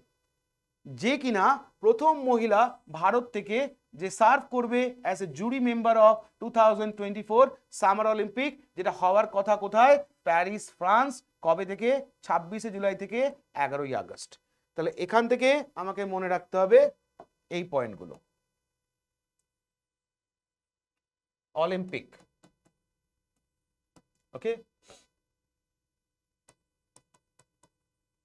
ফার্স্ট অলিম্পিক 776 BC, কোথায়? এথেন্স। এথেন্স কোথায়? গ্রিস। এটা গেল ফার্স্ট পয়েন্ট। মডার্ন অলিম্পিক পরীক্ষায় প্রশ্ন আসে কত সালে চালু? 1896। কোথায়? Same location. আচ্ছা, 2020-এর অলিম্পিক যেটা হলো 2021-এ। কেন 21-এ হলো না করোনার জন্য পিছিয়ে গেছিল। কোথায় হয়েছিল? টোকিও। টোকিও মানে হচ্ছে জাপান। হলো। নেক্সট এবারেরটা কোথায়? 2024। কোথায় হচ্ছে? প্যারিস। প্যারিস মানে হচ্ছে ফ্রান্স। নেক্সট 2028 কোথায় হওয়ার কথা? তখন মনে রাখবো লস অ্যাঞ্জেলস মানে ইউএসএ। নেক্সট 2032 এটা কোথায় হওয়ার কথা? ব্রিসবেন। ব্রিসবেন কোথায় না অস্ট্রেলিয়া। হলো। এই চারটেই হচ্ছে কি না সামার অলিম্পিক। আর কি মনে রাখতে হবে পয়েন্ট? আর আমাকে মনে রাখতে হবে কি না এই যে প্যারিসে অলিম্পিকটা হচ্ছে 2024-এ, তো প্যারিস এই নিয়ে টোটাল 3বার, থার্ড টাইম বলতে পারো এটার আয়োজন করছে। তাহলে ফার্স্ট আয়োজন করেছিল কত সালে? 1900 সালে। সেকেন্ড আয়োজন করলো কত সালে না 1924-এ। আর থার্ড যদি বলো আয়োজন করছে কবে না 2024-এ। মানে 1924 থেকে 2024 প্রায় কি না 100 বছর পর, প্রায় 100 বছর পর আবার প্যারিসে বলতে পারো অলিম্পিকের আয়োজন হচ্ছে। তাহলে এতগুলো পয়েন্ট তোমাকে মনে রাখতে হবে যে অলিম্পিক প্রথম হয়েছিল 776 BC, যেটা পরীক্ষার প্রশ্ন আসে। কোথায় না গ্রিস বা এথেন্সে। মডার্ন অলিম্পিক সালটা হচ্ছে 1896, same location Greece Athens. Summer Olympic আমরা যদি দেখি গতবারেরটা হওয়ার কথা, যেহেতু 4 বছর অন্তর অন্তর অলিম্পিক হয়, তাহলে 2020-তে হওয়ার কথা ছিল, কিন্তু সেটা করোনার জন্য পোস্টপন্ড হয়ে 2021-এ হয়েছে। 21-এ কোথায় হয়েছে না টোকিও জাপান। 24-এরটা কোথায় হচ্ছে না প্যারিস ফ্রান্স। 28-এরটা কোথায় হবে লস অ্যাঞ্জেলস ইউএসএ। 32-এরটা কোথায় হবে ব্রিসবেন অস্ট্রেলিয়া। আর এই নিয়ে মনে রাখবো যে প্যারিস টোটাল 3বার সামার অলিম্পিকের আয়োজন করছে। 1900 সালে একবার, মানে 1900 সালে একবার, 1924-এ একবার, এবং তার 100 বছর পর 2024-এ তৃতীয়বারের জন্য হলো। তাহলে সেই অলিম্পিকে নিউজে কেন না, সেই অলিম্পিকে প্রথম মহিলা যে কিনা ভারতকে রিপ্রেজেন্ট করছে অ্যাজ এ জুরি মেম্বার হিসেবে, নাম কি যদি জিজ্ঞেস করে, নাম হচ্ছে বিলকিস মির। কোন জায়গা থেকে বা লোকেশন কোথায়, না বাড়ি কোথায়, না জম্মু অ্যান্ড কাশ্মীর। আর কোন খেলার সঙ্গে যুক্ত না ইনি হচ্ছেন একজন ওয়াটার স্পোর্টস প্রমোটার এবং একজন অ্যাথলিস্ট, পার্টিকুলারলি বললে ইনি একজন ক্যানোইস্ট। চলে আসো নেক্সট পরের খবরটা। 16th ফাইন্যান্স কমিশনে ফুল টাইম মেম্বার হিসেবে সম্প্রতি গভর্নমেন্ট অফ ইন্ডিয়া যাকে অ্যাপয়েন্ট করলেন তিনি হলেন একজন ইকোনমিস্ট যার নাম হচ্ছে মনোজ পান্ডা। ওকে, তাহলে 16th ফাইন্যান্স কমিশনে একজন মেম্বার হিসেবে সম্প্রতি যাকে অ্যাপয়েন্ট করা হলো, মানে ফুল টাইম মেম্বার হিসেবে যাকে অ্যাপয়েন্ট করা হলো, আমাকে যদি জিজ্ঞেস করে নাম কি মনোজ পান্ডা। পরীক্ষায় আমাকে জিজ্ঞেস করবে এবারেরটা কততম finance commission, 16th finance commission.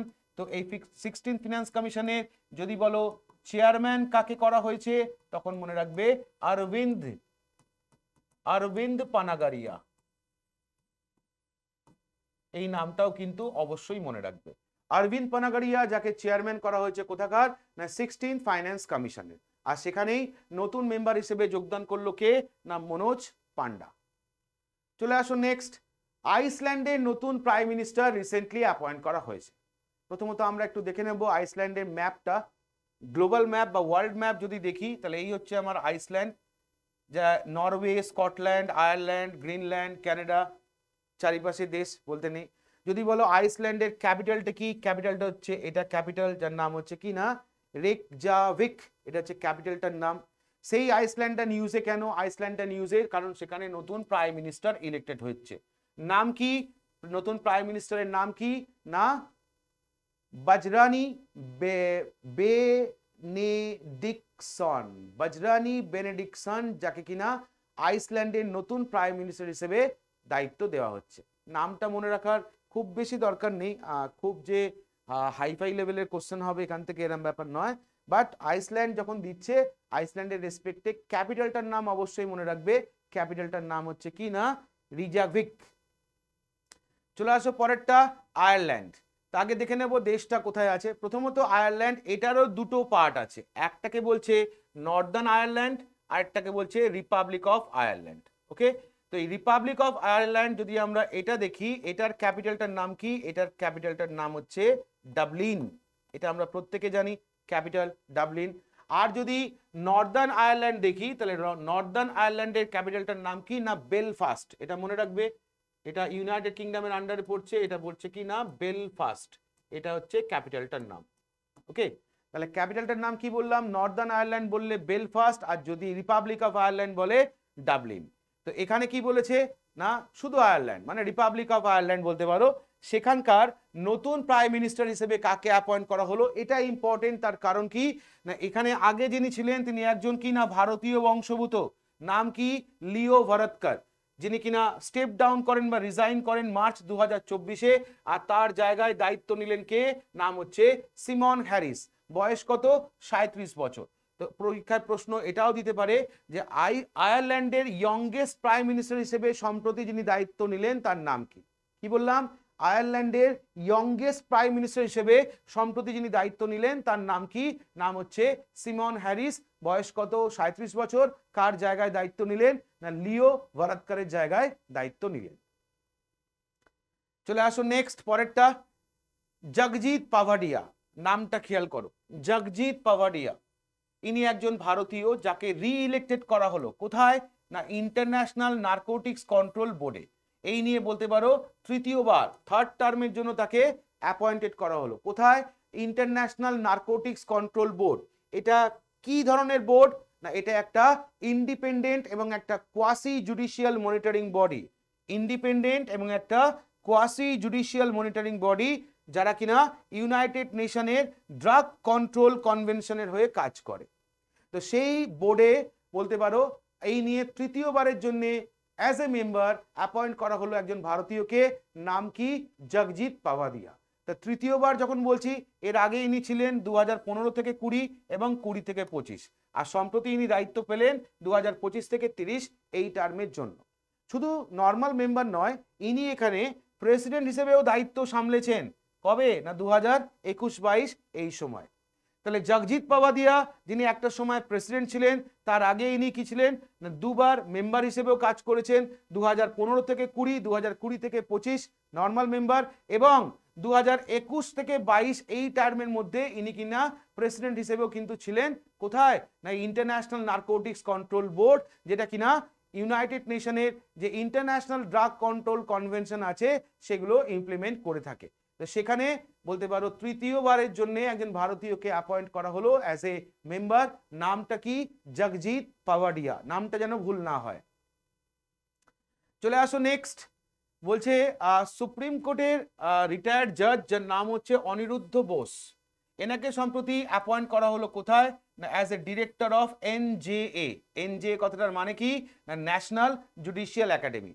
একদম এক কথায় মনে রাখবে, ন্যাশনাল জুডিশিয়াল একাডেমির নতুন ডিরেক্টর কাকে করা হলো, আনসার হচ্ছে অনিরুদ্ধ বোস, যার পরিচয় কি না ইনি ছিলেন সুপ্রিম কোর্টের কি না জাজ।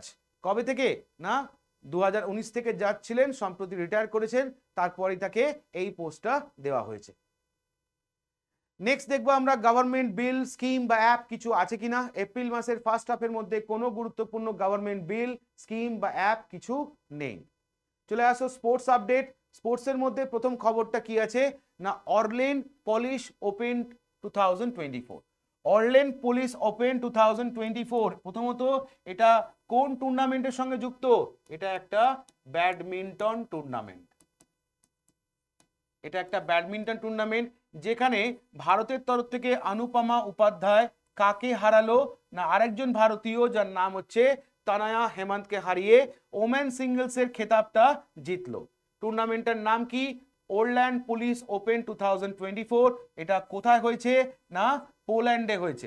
পুলিশ মানেই তুমি এখান থেকে নামটা বলতে পারো, যেটা পোল্যান্ডে হয়েছে, পোল্যান্ডের ওয়ারশতে হয়েছে 20 থেকে 24 মার্চ। আবার এই টুর্নামেন্টেই একটা ভারতীয় জুরি যার নাম হচ্ছে MR অর্জুন এবং ধ্রুব কাপিলা, যারা কিনা মেন্স ডাবলসের খেতাবটা জিতলো, কাদেরকে হারিয়ে ডেনমার্কের উইলিয়াম কাইজার বইকে এবং ক্রিস্টিয়ান ফস্ট কাইজারকে ফাইনালে হারিয়ে। তো এখান থেকে দুটো পয়েন্ট মনে রাখতে হবে যে ওমেন সিঙ্গলসের খেতাবটা কে পেল না অনুপমা উপাধ্যায়, আর যদি বলা হয় মেন্স ডাবলসের খেতাবটা কে পেল MR অর্জুন এবং ধ্রুব কাপিলা। চলে আসো নেক্সট। সম্প্রতি হকি ইন্ডিয়ার তরফ থেকে তাদের ষষ্ঠ অ্যানুয়াল পুরস্কার দেওয়া হলো। তো এই হকি ইন্ডিয়ার তরফ থেকে ষষ্ঠ অ্যানুয়াল পুরস্কার দেওয়া হলো। মহিলাদের ক্ষেত্রে এই পুরস্কারটা যিনি পেলেন তার নাম কি, নাম হচ্ছে সালিমা তাতে বা সালিমা তেতে, যাকে কিনা hockey India Balbir Singh senior award for the player of the ইয়ার 2023 দিয়ে সম্মানিত করা হলো। একই রকম পুরুষদের ক্ষেত্রে এই পুরস্কারটা কাকে দেওয়া হলো, হার্দিক সিংকে। কি দিয়ে না hockey India Balbir Singh senior award for player of the ইয়ার 2023 খেতাবটা দিয়ে। তাহলে পুরস্কারটা ছেলে এবং মেয়ে দুটো ক্ষেত্রেই সমান। পুরস্কারটার নাম হচ্ছে কি না hockey India Balbir Singh senior award player of the year male এবং ফিমেলের রেসপেক্টে। মেল পেয়েছে কে না হার্দিক সিং, আর ফিমেল পেয়েছে কে না সালিমা তেতে। নাম দুটো অবশ্যই মনে রাখতে হবে। হকির পরে চলে যাব আমরা লন টেনিসে, যেখানে সম্প্রতি হয়ে গেল কি না মিয়ামি ওপেন। তাহলে আমরা জানি এটা কোন খেলার সঙ্গে যুক্ত, তখন মনে রাখবো এটা একটা লন টেনিস টুর্নামেন্ট। ওকে, মিয়ামি ওপেন যার নাম, আচ্ছা এটা কবে হয়েছে 19 থেকে 31 মার্চ। এবারের এডিশনটা ছিল 39তম। এটা কোন কোর্টে খেলা হয় এটা অবশ্যই মনে রাখবে, হার্ট কোর্টে খেলা হয়। লোকেশনটা কোথায়, মিয়ামি গার্ডেন। কোথায় আছে এটা, ফ্লোরিডা USA। আর এবারে মেন সিঙ্গলসে চ্যাম্পিয়ন কে হলো না জানিক সিনার, কোন কান্ট্রি, ইটালি। আচ্ছা ওমেন সিঙ্গলসে চ্যাম্পিয়ন কে হলো না ড্যানিলে কলিন্স, কোন কান্ট্রি? ইউএসএ। আর মেন্স ডাবলসের চ্যাম্পিয়নটা কে হলো? তখন মনে রাখবো রোহান বোপানা ভারত থেকে, এবং তার পার্টনার কে ছিল? ম্যাথিউ এবডেন অস্ট্রেলিয়া থেকে। সাধারণত আমরা লন টেনিসের রেসপেক্টে মেন্স ডাবলসটা পড়ি না, যদি না কোনো ভারতীয়, বা ওমেন্স ডাবলসটাও পড়ি না যদি না কোনো ভারতীয় উঠে থাকে। হারুক জিতুক পরের ব্যাপার, যদি কোনো ভারতীয় উঠে থাকে তাহলেই আমরা এই ক্যাটাগরিটা পড়ি। এখানে যেহেতু রোহান বোপানা জিতেছে, তাই অবশ্যই তোমাকে এই মেন্স ডাবল ক্যাটাগরিটা মনে রাখতে হবে। যে তোমাকে প্রশ্ন করতে পারে যে মিয়ামি ওপেন 2024-এ মেন্স ডাবলসে রোহান বোপানার পার্টনার কে ছিল? তখন তোমার আনসার ম্যাথিউ এবডেন, কোন কান্ট্রি? অস্ট্রেলিয়া। আবার ওমেন সিঙ্গলসের চ্যাম্পিয়ন যিনি হয়েছেন, ভালো করে খেয়াল করো, সেই নামটা থেকে যিনি হেরেছেন তার নামের ওয়েটেজটা কিন্তু বেশি। তাই ওমেন সিঙ্গলসের ক্ষেত্রে তোমাকে মনে রাখতে হবে চ্যাম্পিয়ন ড্যানিলে কলিন্স ইউএসএ, এবং তার সঙ্গে রানার আপ যিনি হয়েছেন এলিনা রাবাকিনা কাজাকিস্তান। মেন সিঙ্গলসের ক্ষেত্রে শুধুমাত্র চ্যাম্পিয়নের নামটাই মনে রাখবে, জানিক সিনার, কোন কান্ট্রি থেকে বিলং করেন? না, ইনি ইটালি থেকে বিলং করেন। ক্লিয়ার? চলো নেক্সট। এরপর কি হচ্ছে না, মীরাবাই চানু বলছে become the only Indian weightlifter to qualify for Paris Olympic. তাহলে একমাত্র মীরাবাই চানু যে কিনা বলতে পারো ওয়েট লিফটার হিসেবে প্যারিস অলিম্পিকে কোয়ালিফাই করলো। কিন্তু একমাত্র কেন? প্যারিস অলিম্পিকে তো আর ওয়েট লিফটাররা যেতে পারলো না কেন? এটা একটু জেনে রাখতে হবে। এটা দিয়ে তোমাকে পরীক্ষার প্রশ্ন করবে না, বাট জেনে রাখতে হবে যে প্যারিস অলিম্পিকে ছাড়পত্র পেতে গেলে তার আগে দুটো টুর্নামেন্টে তোমাকে জয়ী হতে হতো। একটা টুর্নামেন্টের নাম কি না, ইন্টারন্যাশনাল রেসলিং ফেডারেশনের ওয়ার্ল্ড কাপ 2024-এরটা, যেটা হয়েছে কোথায়? থাইল্যান্ডের ফুকেটে। আর এর আগে 2023-এ সৌদি আরবিয়ার রিয়াদে হয়ে গেছে কি না ওয়ার্ল্ড ওয়েট লিফটিং চ্যাম্পিয়নশিপ, সেখানে তোমাকে জয়লাভ করতে হতো। এই দুটো জায়গায় তুমি যদি কোয়ালিফাই করতে তাহলেই তুমি প্যারিস অলিম্পিকের জন্য ছাড়পত্র পেতে। তো যারা পারেনি তাই জন্য হয়নি, পেরেছে কে না সাইকম মীরাবাই চানু, এবং সেই কারণে ইনি হচ্ছেন একমাত্র ভারতীয় ওয়েট লিফটার যে কিনা প্যারিস অলিম্পিক 2024-এ কি না ওমেন্স 49 কেজিতে পার্টিসিপেট করবে। আমরা যদি দেখি Paris Olympic 2024, after finishing third in group B of the women's 49 kg division and 12 overall with a total lift of 184 kg, যার মধ্যে 81 কেজি হচ্ছে স্ন্যাচিং এ আর 103 কেজি হচ্ছে ক্লিন এন্ড জার্ক ক্যাটাগরিতে ইনি খেলবেন। বোঝা গেল? তাহলে আমাকে জিজ্ঞেস করবে কি না একমাত্র ভারতীয় ওয়েট লিফটার যে কিনা এবারের প্যারিস অলিম্পিকের জন্য ছাড়পত্র পেয়েছে ভারত থেকে, নাম হচ্ছে মীরাবাই চানু।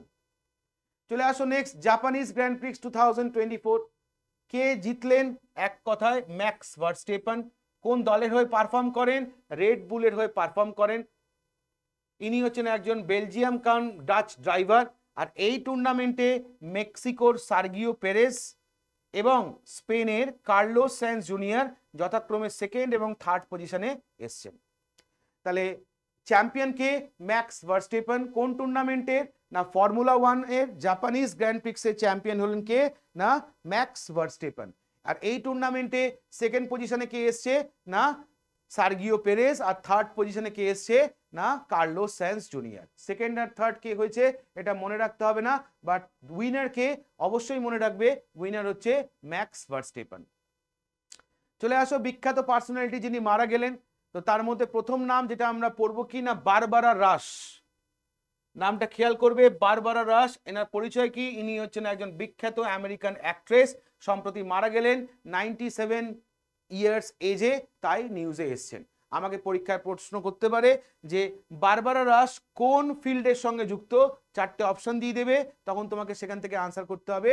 ইনি অ্যাক্টিং ফিল্ডের সঙ্গে যুক্ত ছিলেন, আমেরিকার একজন বিখ্যাত বলতে পারো অ্যাক্ট্রেস। চলে আসো নেক্সট, পিটার হিগস মারা গেছেন সম্প্রতি, আমরা জানি। ইনি কেন বিখ্যাত? ইনি এনার গড পার্টিকেলের জন্য বিখ্যাত। ইনি দুটো মেজর পুরস্কার পেয়েছেন। 2013 সালে ইনি নোবেল প্রাইজ পেয়েছিলেন জয়েন্টলি, অর্থাৎ ইনি পেয়েছিলেন, অর্থাৎ পিটার হিগস, এবং তার সঙ্গে পেয়েছিলেন কে না ফ্র্যাঙ্কোইস এঞ্জেলার্ড। ফ্র্যাঙ্কোইস এঞ্জেলার্ড একজন বেলজিয়ামে বলতে পারো পদার্থবিজ্ঞানী, আর পিটার হিগস হচ্ছেন একজন কিনা ব্রিটিশ ফিজিসিস্ট যে কিনা নোবেল প্রাইজ পেয়েছিল। এটা কবে বললাম? 2013। আর 2015 সালে ইনি আরেকটা গুরুত্বপূর্ণ পুরস্কার পেয়েছেন কি না, রয়্যাল সোসাইটির কপলে মেডেল। কেন না, for his work on the theory of Higgs boson, বা যাকে তুমি বলতে পারো গড পার্টিকেল। তাহলে ব্যক্তির নাম কি পেলাম না, ব্যক্তির নাম হচ্ছে পিটার হিগস, ওকে, যিনি কিনা গড পার্টিকেলের ওপর কাজ করার জন্য কিনা নোবেল প্রাইজ পেয়েছেন কত সালে? 2013-তে। নোবেল প্রাইজটা ইনি জয়েন্টলি পেয়েছেন, মানে এনার সাথে আরেকজন ব্যক্তির নাম হচ্ছে ফ্র্যাঙ্কোইস এঞ্জেলার্ড। কত সালে পেয়েছেন? 2013-তে। আর ইন্ডিভিজুয়ালি যে পুরস্কারটা পেয়েছেন, পুরস্কারটার নাম হচ্ছে রয়্যাল সোসাইটির কপলে মেডেল। কত সাল? মনে রাখবে, 2015-তে। তাহলে বিখ্যাত মৃত্যুর পর নেক্সট চলে আসবো কি না, মহড়া। মহড়ার মধ্যে প্রথম যে মহড়াটা নিয়ে আমরা আলোচনা করব, মহড়াটার নাম কি না, এক্সারসাইজ গগন শক্তি 2024। এটা কাদের মহড়া? এটা ইন্ডিয়ান এয়ারফোর্সের বলতে পারো একটা ইন্টারনাল মহড়া, একটা 10 দিন ব্যাপী একটা মহড়া, যে মহড়াটা মাধ্যমে ইন্ডিয়ান এয়ারফোর্স তাদের নিজস্ব যে সমস্ত শক্তি আছে সেগুলো প্রদর্শন করেছে। অর্থাৎ এই মহড়াতে ইন্ডিয়ান এয়ারফোর্সের যাবতীয় ফাইটার প্লেন, হেলিকপ্টার যেগুলো কিনা বলতে পারো পার্টিসিপেট করেছে। এই মহড়াটা ভারতবর্ষের বিভিন্ন জায়গায় হয়েছে।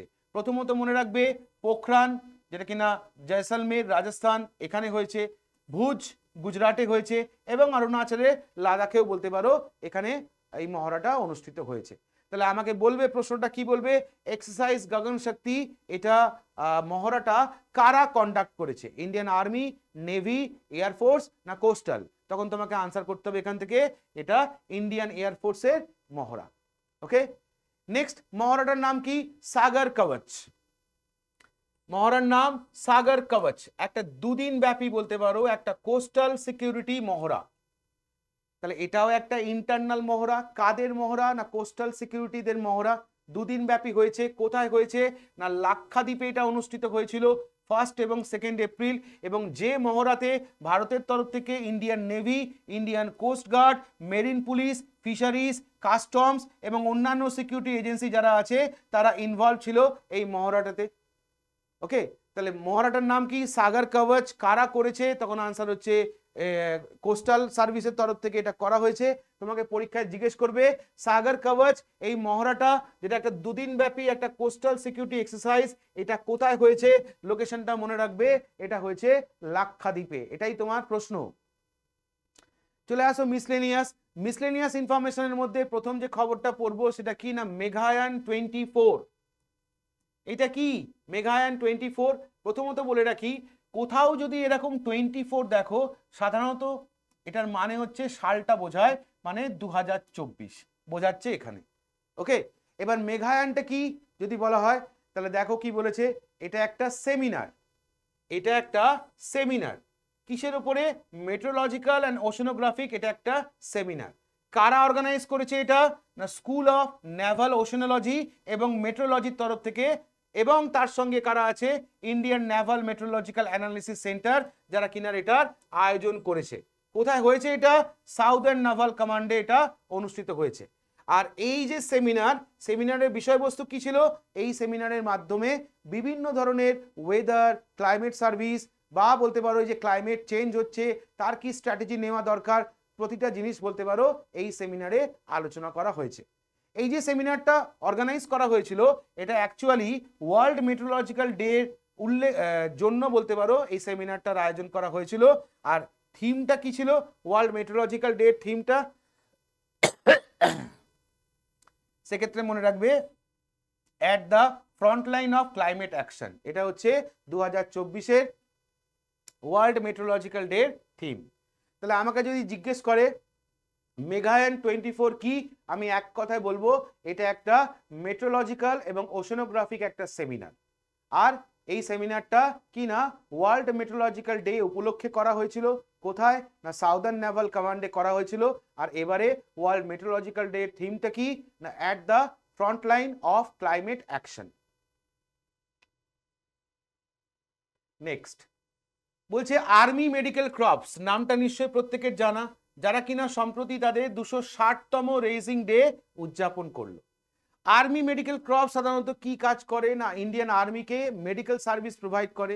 শুধুমাত্র যে ইন্ডিয়ান আর্মিকে করে তা নয়, ইন্ডিয়ান আর্মি যারা প্রেজেন্ট এবং যারা রিটায়ার করেছেন প্রত্যেক আর্মি পার্সোনালকে মেডিকেল সার্ভিস প্রোভাইড করে এবং তাদের ফ্যামিলিকেও বলতে পারো মেডিকেল সার্ভিস প্রোভাইড করে হচ্ছে এই আর্মি মেডিকেল ক্রপস। তো সম্প্রতি তারা নিউজে এসছে কেন না, সম্প্রতি তারা নিউজে এসছে তাদের 260তম রেজিং ডে সম্প্রতি উদযাপন করলো, তাই এটা নিউজে এসছে। চলে আসো পরেরটা। সম্প্রতি ফোর্বস পত্রিকার তরফ থেকে ওয়ার্ল্ড বিলিয়নিয়ার লিস্ট প্রকাশ করা হলো 2024-এ। তাহলে ফোর্বস পত্রিকার তরফ থেকে ওয়ার্ল্ড বিলিয়নিয়ার লিস্ট প্রকাশ করা হলো 2024-এ, যেখানে একমাত্র ভারতীয় হিসেবে স্থান পেয়েছে কে না আমাদের রিলায়েন্স ইন্ডাস্ট্রিয়াল লিমিটেডের ডিরেক্টর, যার নাম হচ্ছে মুকেশ আম্বানি। এনার র্যাঙ্কিং কত হয়েছে? এনার র্যাঙ্কিং হয়েছে কত না 9th। আর এই লিস্টে যদি বলো 1 নম্বরে কে আছে না ফ্রান্সের বার্নার্ড আর্নল্ড, সেকেন্ড পজিশনে কে আছে এলন মাস্ক, থার্ড পজিশনে কে আছে জেফ বেজস।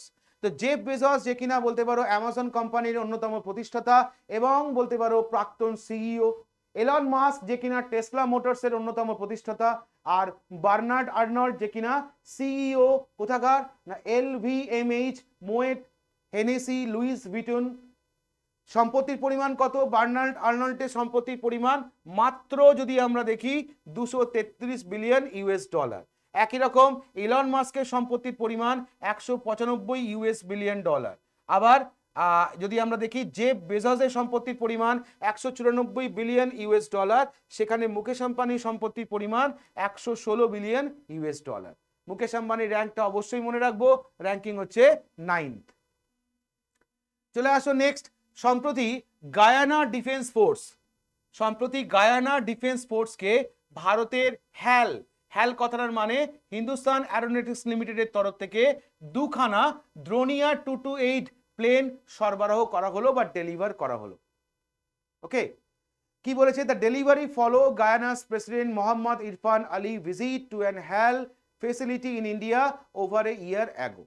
তাহলে এটা 1 বছর আগেই ঘোষণা হয়েছিল, যেটা সম্প্রতি ডেলিভার করা হলো। প্লেনটার নাম দ্রোনিয়ার 228 প্লেন। সম্প্রতি হিন্দুস্তান অ্যারোনটিক্স লিমিটেডের তরফ থেকে কাদের এই প্লেনটা দেওয়া হলো, নামটা মনে রাখবো, গায়ানা ডিফেন্স ফোর্স। নেক্সট খবরটা কি নিয়ে না জিআই ট্যাগ নিয়ে। দুটো প্রোডাক্ট, একটা হচ্ছে উত্তরপ্রদেশের বুন্দেলখণ্ডের কাঠিয়া গেহু আর মহারাষ্ট্রের বলতে পারো মিরাজের তানপুরা এবং সেতার। তো মহারাষ্ট্রের মিরাজ এই যে জায়গাটা, এটা প্রায় বলতে পারো নিয়ার অ্যাবাউট 1850 সাল থেকে কি না তার তানপুরা এবং সেতারের জন্য বিখ্যাত। ওকে, তানপুরা এবং সেতার তৈরি করার জন্য বিখ্যাত। সেই মিরাজের তানপুরা এবং মিরাজের সেতার মহারাষ্ট্রের, যেটা কিনা সম্প্রতি জিআই ট্যাগ পেল। এবং উত্তরপ্রদেশের বুন্দেলখণ্ডের কাতিয়া গেহু মানে গম, যেটা কিনা তার সুগন্ধি গম, তো সেই গমটা সম্প্রতি জিআই ট্যাগ পেল বলে নিউজে এসছে। মনে রাখার জায়গা, এখনো পর্যন্ত উত্তরপ্রদেশ হচ্ছে ভারতবর্ষের মধ্যে সব থেকে বেশি যার কিনা জিআই ট্যাগ প্রোডাক্ট রয়েছে 75 এখনো পর্যন্ত, বা এই ভিডিওটা তোমরা যতদিন দেখছো সেই পর্যন্ত 75, পরবর্তীকালে বাড়তেও পারে। তাহলে মনে রাখবো, আমাকে পরীক্ষায় যদি জিজ্ঞেস করে যে কাঠিয়া গেহু এটা কোথাকার জিআই ট্যাগ প্রোডাক্ট, তখন বলবো ইউপি। আমাকে যদি বলে কি না মিরাজ তানপুরা বা মিরাজ সেতার এটা কোথাকার জিআই ট্যাগ প্রোডাক্ট, আমি বলবো মহারাষ্ট্র। নেক্সট, সম্প্রতি জিম্বাবুয়ে তাদের নতুন বলতে পারো কারেন্সি লঞ্চ করলো, যার নাম কি জিগ। তাহলে আমাকে প্রশ্নটা এটাই করবে যে জিগ নামে কারেন্সিটা সম্প্রতি যে দেশ লঞ্চ করলো নাম কি? জিম্বাবুয়ে। জিগ কথাটার মানে কি? দেখো ZIG, ZI কথাটার মানে হচ্ছে জিম্বাবুয়ে আর জি কথাটার মানে হচ্ছে গোল্ড। জিম্বাবুয়ে যার পুরনো কারেন্সি জিম্বাবুয়েন ডলারকে রিপ্লেস করে এই কারেন্সিটা ইন্ট্রোডিউস করছে। কারেন্সিটার বৈশিষ্ট্য কি না এটা বিভিন্ন ধরনের প্রিসিয়াস মেটাল, মেনলি সোনা দিয়ে বলতে পারো এটা তৈরি হয়েছে।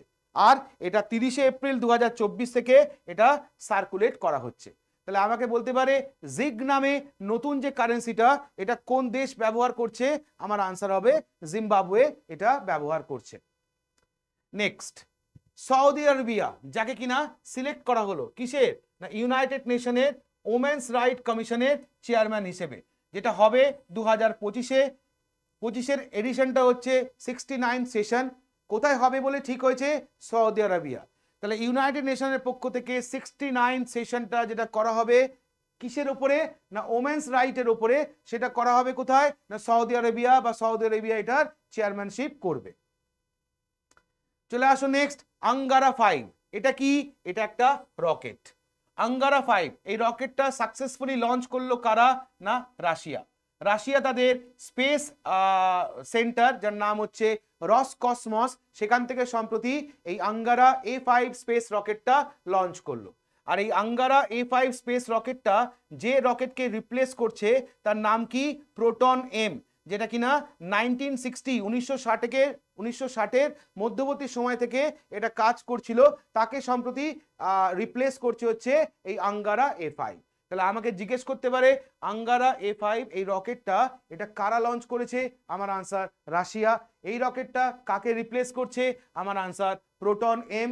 আর রাশিয়ার স্পেস এজেন্সিটার নাম কি, আমাদের যেমন ইসরো, ইউএস এর যেমন নাসা, চায়নার যেমন সিএনএসএ, জাপানের যেমন জাক্সা, ঠিক একই রকম রাশিয়ার ক্ষেত্রে আমরা কি বলবো, রসকসমস, নামটা মনে রাখবে। তো আশা করি ফার্স্ট হাফ কারোর কোনো সমস্যা হয়নি। তাহলে আমরা চলে যাব আজকে সেকেন্ড পার্টে, এপ্রিল মাসের 16 থেকে 30 তারিখ পর্যন্ত যা যা ঘটনা ঘটেছে চলো একবার দেখে নেওয়া যাক। তো এপ্রিল 16 থেকে 30-এ অর্থাৎ পার্ট 2 কারেন্ট অ্যাফেয়ার্সের মধ্যে অ্যাজ ইউজুয়াল আমাদের যা থাকে ইম্পর্টেন্ট ডেট, এটা নিয়ে আর নতুন করে আলোচনা করছি না। ইম্পর্টেন্ট ডেট আমরা আগেই আলোচনা করেছি, এবং তারপর যেটা রয়েছে সেটা হচ্ছে ইম্পর্টেন্ট থিমস। তো এই থিমস নিয়েও আমাদের নতুন করে আলোচনা করার কিছু নেই, আমরা ফার্স্ট পার্টে এই দুটো সম্পর্কে আলোচনা করে নিয়েছি। তাই আমরা ডিরেক্টলি যেখান থেকে শুরু করব সেটা হচ্ছে অ্যাওয়ার্ডস অ্যান্ড অনার্স। তো এপ্রিল পার্ট 2 অ্যাওয়ার্ডস অ্যান্ড অনার্সের মধ্যে কি কি আছে আমরা এক ঝলকে দেখে নেব। তো প্রথম যে পুরস্কারটা নিয়ে আমরা আলোচনা করব সেই পুরস্কারটার নাম কি, পুরস্কারটার নাম হচ্ছে কি না আর্যভট্ট পুরস্কার। কে পেল পুরস্কারটা, না পাভলুরি সুব্বা রাও। কারা দিল পুরস্কারটা, না এএসআই এর তরফ থেকে পুরস্কারটা দেওয়া হয়েছে। যদি আমরা ডিটেলসটা একটু দেখি তাহলে দেখব যে পাভলুরি সুব্বা রাও, যিনি কিনা ফর্মার ইসরো সায়েন্টিস্ট ছিলেন এবং অনন্ত টেকনোলজির ফাউন্ডার এবং সিইও, যাকে সম্প্রতি প্রেস্টিজিয়াস আর্যভট্ট পুরস্কারে সম্মানিত করলো অ্যাস্ট্রোনটিক্যাল সোসাইটি অফ ইন্ডিয়া। এই পুরস্কারটা দেওয়া হলো তাকে কি কারণের জন্য, না for his outstanding lifetime contribution to the promotion of astronautics in India. তাহলে ভারতবর্ষে অ্যাস্ট্রোনটিক্সকে প্রমোট করার জন্যে, ওকে, তার সারা জীবনের যে কাজ সেই কাজকে সম্মান জানানোর জন্যে এএসআই এর তরফ থেকে, অর্থাৎ যদি আমরা দেখি অ্যাস্ট্রোনটিক্যাল সোসাইটি অফ ইন্ডিয়ার তরফ থেকে প্রেস্টিজিয়াস আর্যভট্ট পুরস্কারে সম্মানিত করা হলো পাভলুরি সুব্বা রাওকে। নেক্সট পুরস্কারটার নাম কি, নেক্সট পুরস্কারটার নাম হচ্ছে কিস হিউম্যানিটেরিয়ান অ্যাওয়ার্ড 2021। প্রথমত KISS, এটার ফুল ফর্মটা কি, এটার ফুল ফর্ম হচ্ছে Kalinga institute of social science, যারা কিনা সম্প্রতি কিনা হিউম্যানিটেরিয়ান পুরস্কার দিলেন। 2021-এর পুরস্কার কাকে দিলেন, না রতন টাটা, যিনি কিনা বলতে পারো টাটা গ্রুপের চেয়ারম্যান। তাকে এই পুরস্কারটা হাতে তুলে দেন কে, না অচ্যুত সামন্তা, যিনি কিনা এই পুরস্কারটার প্রতিষ্ঠাতা, বা তুমি বলতে পারো এই কলিঙ্গা ইনস্টিটিউট অফ ইন্ডাস্ট্রিয়াল টেকনোলজির ফাউন্ডার হচ্ছেন, এবং কিস এনার ফাউন্ডার হচ্ছেন অচ্যুত সামন্তা। তো রতন টাটাকে এই পুরস্কারে সম্প্রতি সম্মানিত করা হয়। আমাকে মনে রাখতে হবে পুরস্কারটার নাম কি, পুরস্কারটার নাম হচ্ছে কিস হিউম্যানিটেরিয়ান অ্যাওয়ার্ড 2021।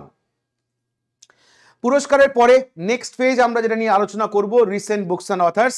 তো আমরা ফার্স্ট পার্টেও কিছু গুরুত্বপূর্ণ বই দেখেছিলাম, আমরা দেখে নেব এপ্রিলের দ্বিতীয় পর্যায়ে গুরুত্বপূর্ণ বই কি কি আছে।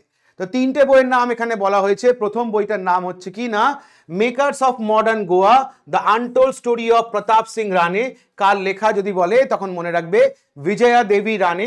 Next the winners of mindset, the winners mindset কার লেখা, না সেন ওয়াটসন, অস্ট্রেলিয়ার একজন প্রাক্তন ক্রিকেটার এবং অলরাউন্ডার। এবং হেভেনলি আইল্যান্ড অফ গোয়া কার লেখা, সেক্ষেত্রে মনে রাখবো শ্রীধরন পিল্লাইয়ের লেখা। তো এপ্রিলের পার্ট 2-তেও আমরা 3টে গুরুত্বপূর্ণ বই পেয়ে গেলাম, যে 3টে বইয়ের নাম আমাদের একটু মনে রাখতে হবে।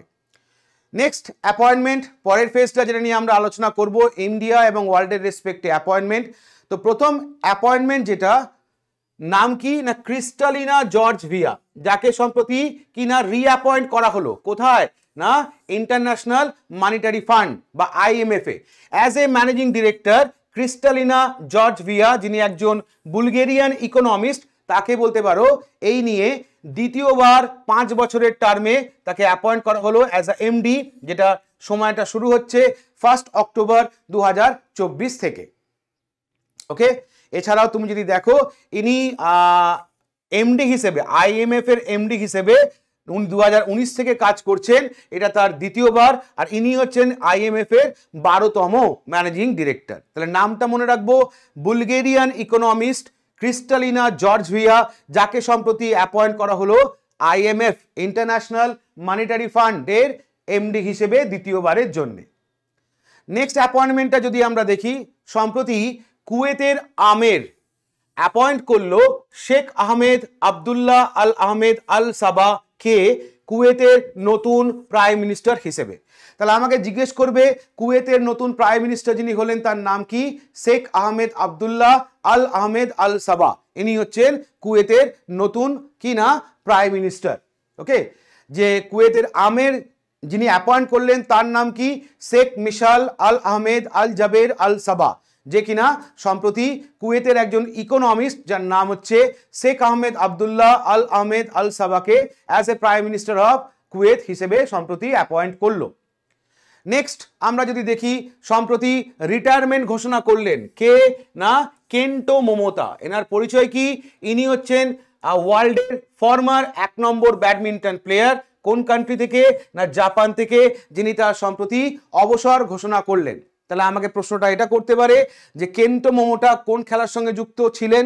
Answer badminton. কোন দেশের প্লেয়ার ছিলেন? তখন আনসার হচ্ছে জাপান। নেক্সট, পাকিস্তান গভর্নমেন্টের তরফ থেকে নতুন খবর কি না পাকিস্তান তাদের নতুন ডেপুটি প্রাইম মিনিস্টারের নাম ঘোষণা করলো। যে পোস্টটা 2012-13 থেকে বলতে পারো 2013 থেকে আপ টু 2024 পর্যন্ত ভ্যাকেন্ট ছিল, এই পোস্টটাতেই নতুন করে ডেপুটি প্রাইম মিনিস্টার হিসেবে পাকিস্তান যাকে অ্যাপয়েন্ট করলো তার নাম কি? মোহাম্মদ ইশাক দার, যাকে কিনা পাকিস্তান গভর্নমেন্টের তরফ থেকে as a deputy prime minister recently appoint করা হয়েছে। Next, ICC men's T20 world cup 2024 আমরা জানি যেটা USA তে হতে চলেছে এবং ওয়েস্ট ইন্ডিজে হতে চলেছে। তো সেখানকার নতুন অ্যাম্বাসেডার বা T20 ওয়ার্ল্ড কাপের নতুন অ্যাম্বাসেডার কাকে করা হয়েছে? ভারতের রেসপেক্টে যদি আমি দেখি তাহলে ক্রিকেটার যুবরাজ সিংকে করা হয়েছে। এছাড়া যদি আমরা দেখি ওয়েস্ট ইন্ডিজের রেসপেক্টে প্রাক্তন ক্রিকেটার ক্রিস গেল এবং জামাইকান একজন অ্যাথলিট যার নাম উসেন বোল্ট, এই তিনজনকে বলতে পারো এবারে ICC T20 ওয়ার্ল্ড কাপের কি না ব্র্যান্ড অ্যাম্বাসেডর করা হয়েছে। চলে আসুন নেক্সট, অনেক দিন ধরে টাল বাহানার পরে রেসলিং ফেডারেশন অফ ইন্ডিয়ার নতুন চেয়ারম্যান হিসেবে যাকে অ্যাপয়েন্ট করা হলো, যদি বলে নামটা কি? নামটা হচ্ছে নরসিং পঞ্চম যাদব। নরসিং পঞ্চম যাদব ইনি হচ্ছেন আমাদের বর্তমানে রেসলিং ফেডারেশন অফ ইন্ডিয়ার নতুন চেয়ারম্যান। তাহলে আমাকে প্রশ্ন করতে পারে যে রেসলিং ফেডারেশন অফ ইন্ডিয়ার নতুন চেয়ারম্যান কাকে অ্যাপয়েন্ট করা হয়েছে? সেক্ষেত্রে নামটা মনে রাখবো, নরসিং পঞ্চম যাদব। আর এই অ্যাপয়েন্টমেন্টটা হয়েছে 7 জন অ্যাথলিটস কমিশনের মাধ্যমে, যারা ইন্ডিপেন্ডেন্টলি এনাকেই বেছে নেন অ্যাজ এ নিউ চেয়ারম্যান হিসেবে। চলে আসুন নেক্সট, অ্যাক্সিস ব্যাংক সম্প্রতি খবর এসছে, তার কারণ অ্যাক্সিস ব্যাংক রিঅ্যাপয়েন্ট করলো তাদের ম্যানেজিং ডিরেক্টর এবং CEO হিসেবে কাকে? তখন নামটা মনে রাখবে, অমিতাভ চৌধুরীকে। তাহলে আগামী 3 বছরের জন্য অর্থাৎ 1 জানুয়ারি 2025 থেকে 31 ডিসেম্বর 2027 পর্যন্ত অমিতাভ চৌধুরী অ্যাক্সিস ব্যাংকের CEO এবং MD হিসেবে রিঅ্যাপয়েন্টেড হলেন। ইন্ডিয়ান নেভির 26তম প্রধান বা বলতে পারো new chief of Indian navy কাকে করা হলো? সেক্ষেত্রে মনে রাখবে অ্যাডমিরাল দীনেশ কুমার ত্রিপাঠী, ইনি হচ্ছেন ইন্ডিয়ান নেভির 26তম প্রধান বা নৌ প্রধান হিসেবে অ্যাপয়েন্টেড হলেন। আমাকে প্রশ্নটা এটাও করতে পারে যে 26তম নৌ প্রধানের নাম কি? তখনও আমার আনসার হচ্ছে দীনেশ কুমার ত্রিপাঠী। আমাকে বলতে পারে new chief of Indian navy, তখনও আমার আনসার হচ্ছে দীনেশ কুমার ত্রিপাঠী। নেভি অ্যাপয়েন্টমেন্টের পরে আমরা দেখব সিঙ্গাপুর, যে কিনা তাদের নতুন প্রাইম মিনিস্টারের নাম ঘোষণা করলো। তাহলে সিঙ্গাপুর নতুন প্রাইম মিনিস্টারের নাম যে ঘোষণা করলো তার নাম কি? নাম হচ্ছে লরেন্স ওং, ইনি হচ্ছেন সিঙ্গাপুরের নতুন prime minister. Current prime minister যিনি ছিলেন 15 এপ্রিল সিঙ্গাপুরের প্রাইম মিনিস্টার অফিস অ্যানাউন্স করলো 15 April 2004 that the current prime minister Lee Loong will resign from his office on 15 May 2024। আচ্ছা, এটা 2024 হবে। 15 এপ্রিল 2024 সিঙ্গাপুরের প্রাইম মিনিস্টার অফিসের তরফ থেকে ঘোষণা করা হলো সিঙ্গাপুরে যিনি প্রাইম মিনিস্টার ছিলেন, যার নাম লি সিং লু, যে কিনা 15 মে 2024 তার পোস্ট থেকে বা তার অফিস থেকে রিজাইন করছেন। তো তার জায়গায় কারেন্ট ডেপুটি প্রাইম মিনিস্টার হিসেবে যিনি ছিলেন অর্থাৎ লরেন্স ওং, তাকেই বলতে পারো নতুন প্রাইম মিনিস্টার হিসেবে অ্যাপয়েন্ট করা হলো। কোথাকার?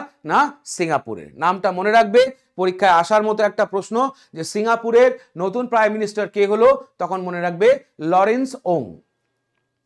Next, national security guard NSG, যেটার ফরমেশন আমরা জানি 1984-এ এটা গঠিত হয়েছিল। সেই এনএসজি নতুন প্রধান বা নিউ চিফ কাকে করা হলো, বা তুমি বলতে পারো ডাইরেক্টর জেনারেল কাকে করা হলো, সেক্ষেত্রে আনসার হচ্ছে নলিন প্রভাত। তাহলে নলিন প্রভাত যিনি একজন সিনিয়র আইপিএস অফিসার, তাকে সম্প্রতি এনএসজি নতুন ডাইরেক্টর জেনারেল বা চিফ হিসেবে অ্যাপয়েন্ট করা হলো। ইনি অন্ধ্রপ্রদেশ ক্যাডারের 1992 ব্যাচের একজন আইপিএস অফিসার।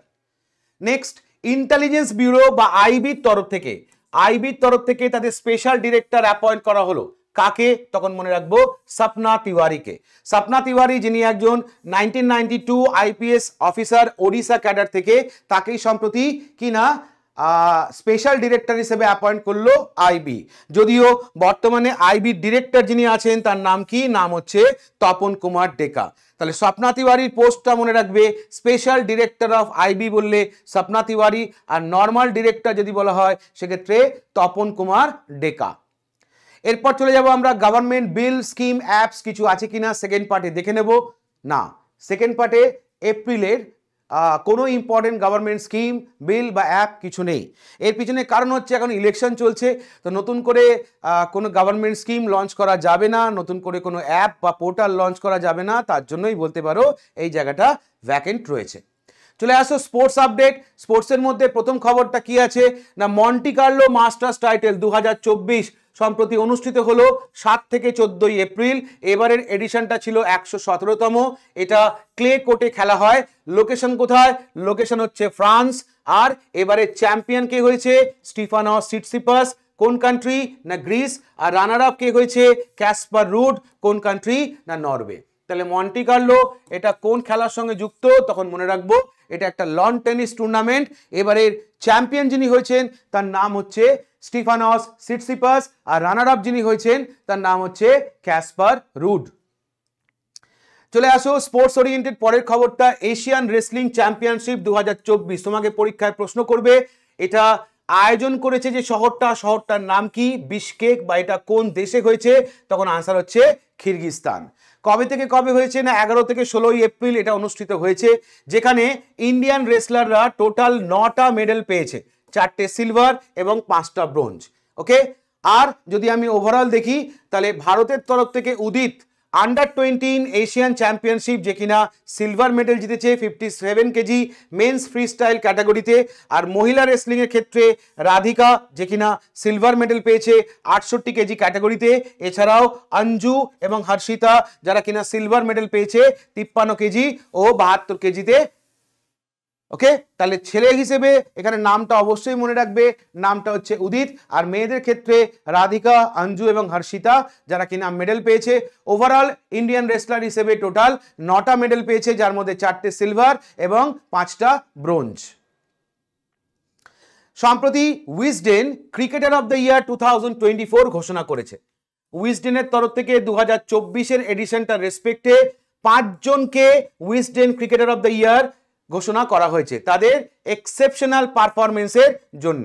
এই 5 জনের মধ্যে অস্ট্রেলিয়া থেকে রয়েছে মিচেল স্টার্ক, উসমান খোয়াজা এবং অ্যাশ গার্ডেনার।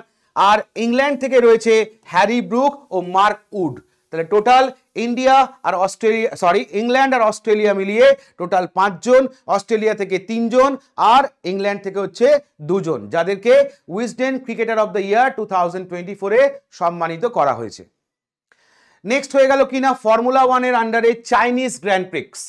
তো চাইনিজ গ্র্যান্ড প্রিক্স 2024 জিতলো কে না বেলজিয়ান ডাচ ড্রাইভার, যার নাম হচ্ছে ম্যাক্স ভার্স্টেপেন, যে রেড বুলের হয়ে পারফর্ম করে। আর এটা হলো কবে 21 এপ্রিল 2024, ওকে, যেখানে কিনা ম্যাক্স ভার্স্টেপেন চ্যাম্পিয়ন হলো চাইনিজ গ্র্যান্ড প্রিক্সে। চলে আসো নেক্সট, খেলাধুলোর সর্বোচ্চ পুরস্কার সম্প্রতি ঘোষণা হয়েছে, পুরস্কারটার নাম লরিয়াস স্পোর্টস অ্যাওয়ার্ড, যেখানে স্পোর্টসম্যান অফ দ্য ইয়ার পুরস্কারটা পেয়েছে নোভাক জোকোভিচ, sports woman of the year পুরস্কারটা পেয়েছে Aitana Bonmati, comeback of the year পুরস্কারটা পেয়েছে Simone Biles, breakthrough of the year পুরস্কারটা পেয়েছে Jude Bellingham, team of the year পুরস্কারটা পেয়েছে স্পেনের মহিলা ফুটবল টিম। এছাড়াও মনে রাখতে হবে কি না, sportsman of the year with a disability পুরস্কারটা পেয়েছে দিদি দে গ্রুট, এবং লরিয়াস স্পোর্টস ফর গুড অ্যাওয়ার্ডের পুরস্কারটা পেয়েছে কি না ফান্ডেচি এন্ড রাফাল নাদাল, অর্থাৎ রাফাল নাদালের একটা অর্গানাইজেশন যে কিনা এই লরিয়াস স্পোর্টস ফর গুড অ্যাওয়ার্ডটা পেয়েছে। এখান থেকে অবশ্যই প্রথম দুটো এবং এই রাফাল নাদালের অর্গানাইজেশনটার নাম অবশ্যই একটু মনে রাখার চেষ্টা করবে। চলে আসো নেক্সট, ফেমাস ডেথ। তো এপ্রিল মাসে সেকেন্ড পার্টের মধ্যে কোনো গুরুত্বপূর্ণ ব্যক্তি মারা গেছেন কিনা যদি আমরা দেখি, না, সেই অর্থে ইম্পর্টেন্ট কোনো পার্সোনালিটি মারা যাননি, তাই খবরে নেই। এরপর চলে আসবো আমরা অপারেশন বা এক্সারসাইজ। অপারেশন এক্সারসাইজের মধ্যে প্রথমটা মনে রাখতে হবে এক্সারসাইজ ডাস্ট লিক, যেটা একটা মহড়া, এবারের এডিশনটা ছিল পঞ্চম। এই মহড়াটা কোন দুটো দেশের মধ্যে হয়, না ইন্ডিয়া এবং উজবেকিস্তানের মধ্যে হয়। এবারে এটা হয়েছে 15 থেকে 28 এপ্রিল। কোথায়, না উজবেকিস্তানে, পার্টিকুলার জায়গাটার নাম টারমেস ডিস্ট্রিক্ট, যেটা রয়েছে উজবেকিস্তানে। আর প্রথম এই মহড়াটা চালু হয়েছিল কত সালে, 2019-এ, সেটা হয়েছিল কোথায়, উজবেকিস্তানে। আর এর ঠিক আগেরটা যদি আমরা দেখি তাহলে ফোর্থ এডিশনটা, এটা এক্সারসাইজটা হয়েছিল ইন্ডিয়া উজবেকিস্তানের মধ্যে 20 ফেব্রুয়ারি থেকে 5ই মার্চ 2023। এটা হয়েছিল কোথায়, ইন্ডিয়ার পিথোরাগড় অর্থাৎ উত্তরাখণ্ডে। অর্থাৎ এক বছর এটা ইন্ডিয়াতে হয়, এক বছর এটা উজবেকিস্তানে হয়ে থাকে। মহড়াটার নাম এক্সারসাইজ ডাস্ট লিক। কোন দুটো দেশের মধ্যে হয়েছে, ইন্ডিয়া উজবেকিস্তান। এবারের এডিশনটা কত, পঞ্চম। এটা উজবেকিস্তানে কোথায় হয়েছে, টারমেস। নেক্সট মহড়াটার নাম কি, না মহড়াটার নাম হচ্ছে পূর্বী লেহের। পূর্বী লেহের এটা কোথায় কন্ডাক্ট করা হলো, ইস্ট কোস্টে কন্ডাক্ট করা হলো। কারা করলো, ইন্ডিয়ান নেভির তরফ থেকে মহড়াটা কন্ডাক্ট করা হয়েছিল। ইন্ডিয়ান নেভির এটা একটা ইন্টারনাল মহড়া বলতে পারো। এখানে ইন্ডিয়ান নেভি এটা করেছে কারণ হচ্ছে to preparedness to meet the maritime security challenges in the region. তাহলে সমুদ্রে যদি কখনো কোনো সিকিউরিটি চ্যালেঞ্জেস দেখা যায় সেটা সম্পর্কে কিনা প্রিপেয়ার থাকার জন্য ইন্ডিয়ান নেভির তরফ থেকে এই এক্সারসাইজ পূর্বী লেহের এটা কন্ডাক্ট করা হয়েছে। Next miscellaneous information. মিসলেনিয়াস ইনফরমেশনের মধ্যে প্রথম খবরটা যদি আমরা দেখি, যেখানে কি বলছে, না India lost 2.33 million hectare of tree over since 2000। তাহলে 2000 সাল থেকে এখনো পর্যন্ত Bharat 2.33 million hectare of tree যেটা কিনা নষ্ট করেছে বা লস্ট হয়েছে। কাদের রিপোর্ট অনুযায়ী, না গ্লোবাল ফরেস্ট ওয়াচ রিপোর্ট অনুযায়ী।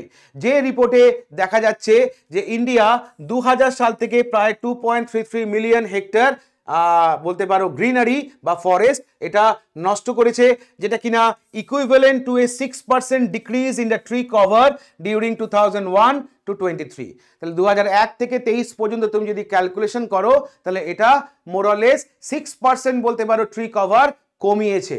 ওকে, তাহলে এক কথায় বলতে গেলে মনে রাখতে হবে গ্লোবাল ফরেস্ট ওয়াচ রিপোর্টে ইন্ডিয়া 2000 সাল থেকে এখনো পর্যন্ত কত গাছ ইন্ডিয়ার কমেছে, সেক্ষেত্রে মনে রাখতে হবে 2.33 মিলিয়ন হেক্টর অফ ট্রি। চলে আসো নেক্সট, বলছে ইন্ডিয়া হচ্ছে সেই 12টা দেশের মধ্যে একটা দেশ যারা কিনা 60% অফ ওয়ার্ল্ড মিসম্যানেজ প্লাস্টিক ওয়েস্ট। তাহলে সারা বিশ্বে যা প্লাস্টিক ওয়েস্ট হয় তার 60% হয় হচ্ছে ইন্ডিয়াতে। এই 12টা দেশের মধ্যে ইন্ডিয়া নাম লিখিয়েছে। কোন 12টা দেশ, না এখানে রয়েছে China, India, Russia, Brazil, Mexico, Vietnam, Iran, Indonesia, Egypt, Pakistan, turkey, USA. এই সমস্ত দেশের মধ্যে বলতে পারো ভারতও একটা দেশ যেটা কিনা অল ওভার ওয়ার্ল্ডে যে প্লাস্টিকের মিসম্যানেজ হয় এবং ওয়েস্ট হয় তার জন্য দায়ী। এই 12টা দেশই সারা পৃথিবীতে 60% বলতে পারো এই ধরনের মিসম্যানেজমেন্টের জন্য দায়ী। চলে আসুন নেক্সট, সম্প্রতি উদযাপন করা হলো 40তম সিয়াচেন ডে। এই দিনটা উদযাপন করা হয় অপারেশন মেঘদূতকে মাথায় রেখে, যেটা কন্ডাক্ট করা হয়েছিল 13 এপ্রিল 1984। কন্ডাক্ট করেছিল কারা? Indian army. 13 এপ্রিল 2024 বলতে পারো 40তম বছর হিসেবে ইন্ডিয়ান আর্মি উদযাপন করলো কোথায়? না সিয়াচেন গ্লেসিয়ারে। তাহলে সিয়াচেন ডে উদযাপন করা হলো কততম? 2024-এ 40তম। কোন অপারেশনটাকে মাথায় রাখবে, কোন অপারেশনটাকে মনে রেখে? সেক্ষেত্রে হচ্ছে অপারেশন মেঘদূত, যেটা কন্ডাক্ট করা হয়েছিল 1984-এ। চলে আসো নেক্সট। সম্প্রতি 2024-এর 13 এপ্রিল আরেকটা গুরুত্বপূর্ণ ঘটনা মনে রাখতে হবে, কি না? জালিয়ানওয়ালাবাগ ম্যাসাকার হয়েছিল আমরা জানি 13 এপ্রিল। এবারে তার 105তম অ্যানিভার্সারি উদযাপন হলো। যে ঘটনাটা ঘটেছিল 13 এপ্রিল 1919, সেটারই বলতে পারো 2024-এ 105তম অ্যানিভার্সারি উদযাপন করা হলো, তাই এটা মনে রাখতে হবে। চলে আসো নেক্সট। সম্প্রতি ওয়ার্ল্ডের টপ 10 বিজিয়েস্ট এয়ারপোর্ট নাম বেরিয়েছে 2023-এ, যেখানে একমাত্র ভারত থেকে দিল্লি এয়ারপোর্ট, যার র্যাঙ্ক হয়েছে কত? না 10th। তাহলে একমাত্র দিল্লি এয়ারপোর্ট, বা যাকে তুমি বলতে পারো Indira Gandhi international airport, top 10-এর মধ্যে রয়েছে, এবং এটার র্যাঙ্ক হয়েছে কত? এটা র্যাঙ্ক হয়েছে বলতে পারো 10। ওকে, 2022-এ তুমি যদি দেখো এই ইন্দিরা গান্ধী ইন্টারন্যাশনাল এয়ারপোর্টের র্যাঙ্কটা ছিল 9th, আর 2024-এ এটা র্যাঙ্কটা হয়েছে 10th। চলো নেক্সট। তিরঙ্গা বরফি এবং বানারস মেটাল কাস্টিং ক্রাফট, যেটা কিনা সম্প্রতি জিআই ট্যাগ পেল। তাহলে দুটো প্রোডাক্ট, প্রথম প্রোডাক্টটার নাম হচ্ছে তিরঙ্গা বরফি, আর সেকেন্ড প্রোডাক্টটার নাম হচ্ছে বানারস মেটাল কাস্টিং, যেটা সম্প্রতি জিআই ট্যাগ পেল। এখন প্রশ্ন হচ্ছে এই দুটো প্রোডাক্ট কোথাকার? উত্তরপ্রদেশ, এটা মনে রাখতে হবে। আর উত্তরপ্রদেশে এই মুহূর্তে টোটাল জিআই ট্যাগ প্রোডাক্ট কতগুলো রয়েছে? 75টা, যেটা কিনা সারা ভারতবর্ষের মধ্যে সব থেকে বেশি স্টেট বা সব থেকে বেশি প্রোডাক্ট রয়েছে উত্তরপ্রদেশে। এখনো পর্যন্ত মাথায় রাখবে 75 with a total number of GI product from UP become 75, এবং এটাই বলতে পারো ইন্ডিয়াতে এখন 1 নম্বরে রয়েছে। সেকেন্ড পজিশনে জিআই ট্যাগ পাওয়ার প্রোডাক্টের ক্ষেত্রে তামিলনাড়ু হচ্ছে সেকেন্ড পজিশন, যেখানে প্রোডাক্টের সংখ্যা হচ্ছে 58। নেক্সট চলে আসো। সম্প্রতি তেলেঙ্গানাতে 3টে নতুন আর্কিওলজিক্যাল সাইট ডিসকভার করা হলো। তাহলে আর্কিওলজিক্যাল সার্ভে অফ ইন্ডিয়ার তরফ থেকে বলতে পারো আয়রন এজ মেগালিথিক সাইট, এটা করা হলো কোথায়? না SS Tadvai mandal of Mulugu district in Telangana. এটা গেল প্রথমটা।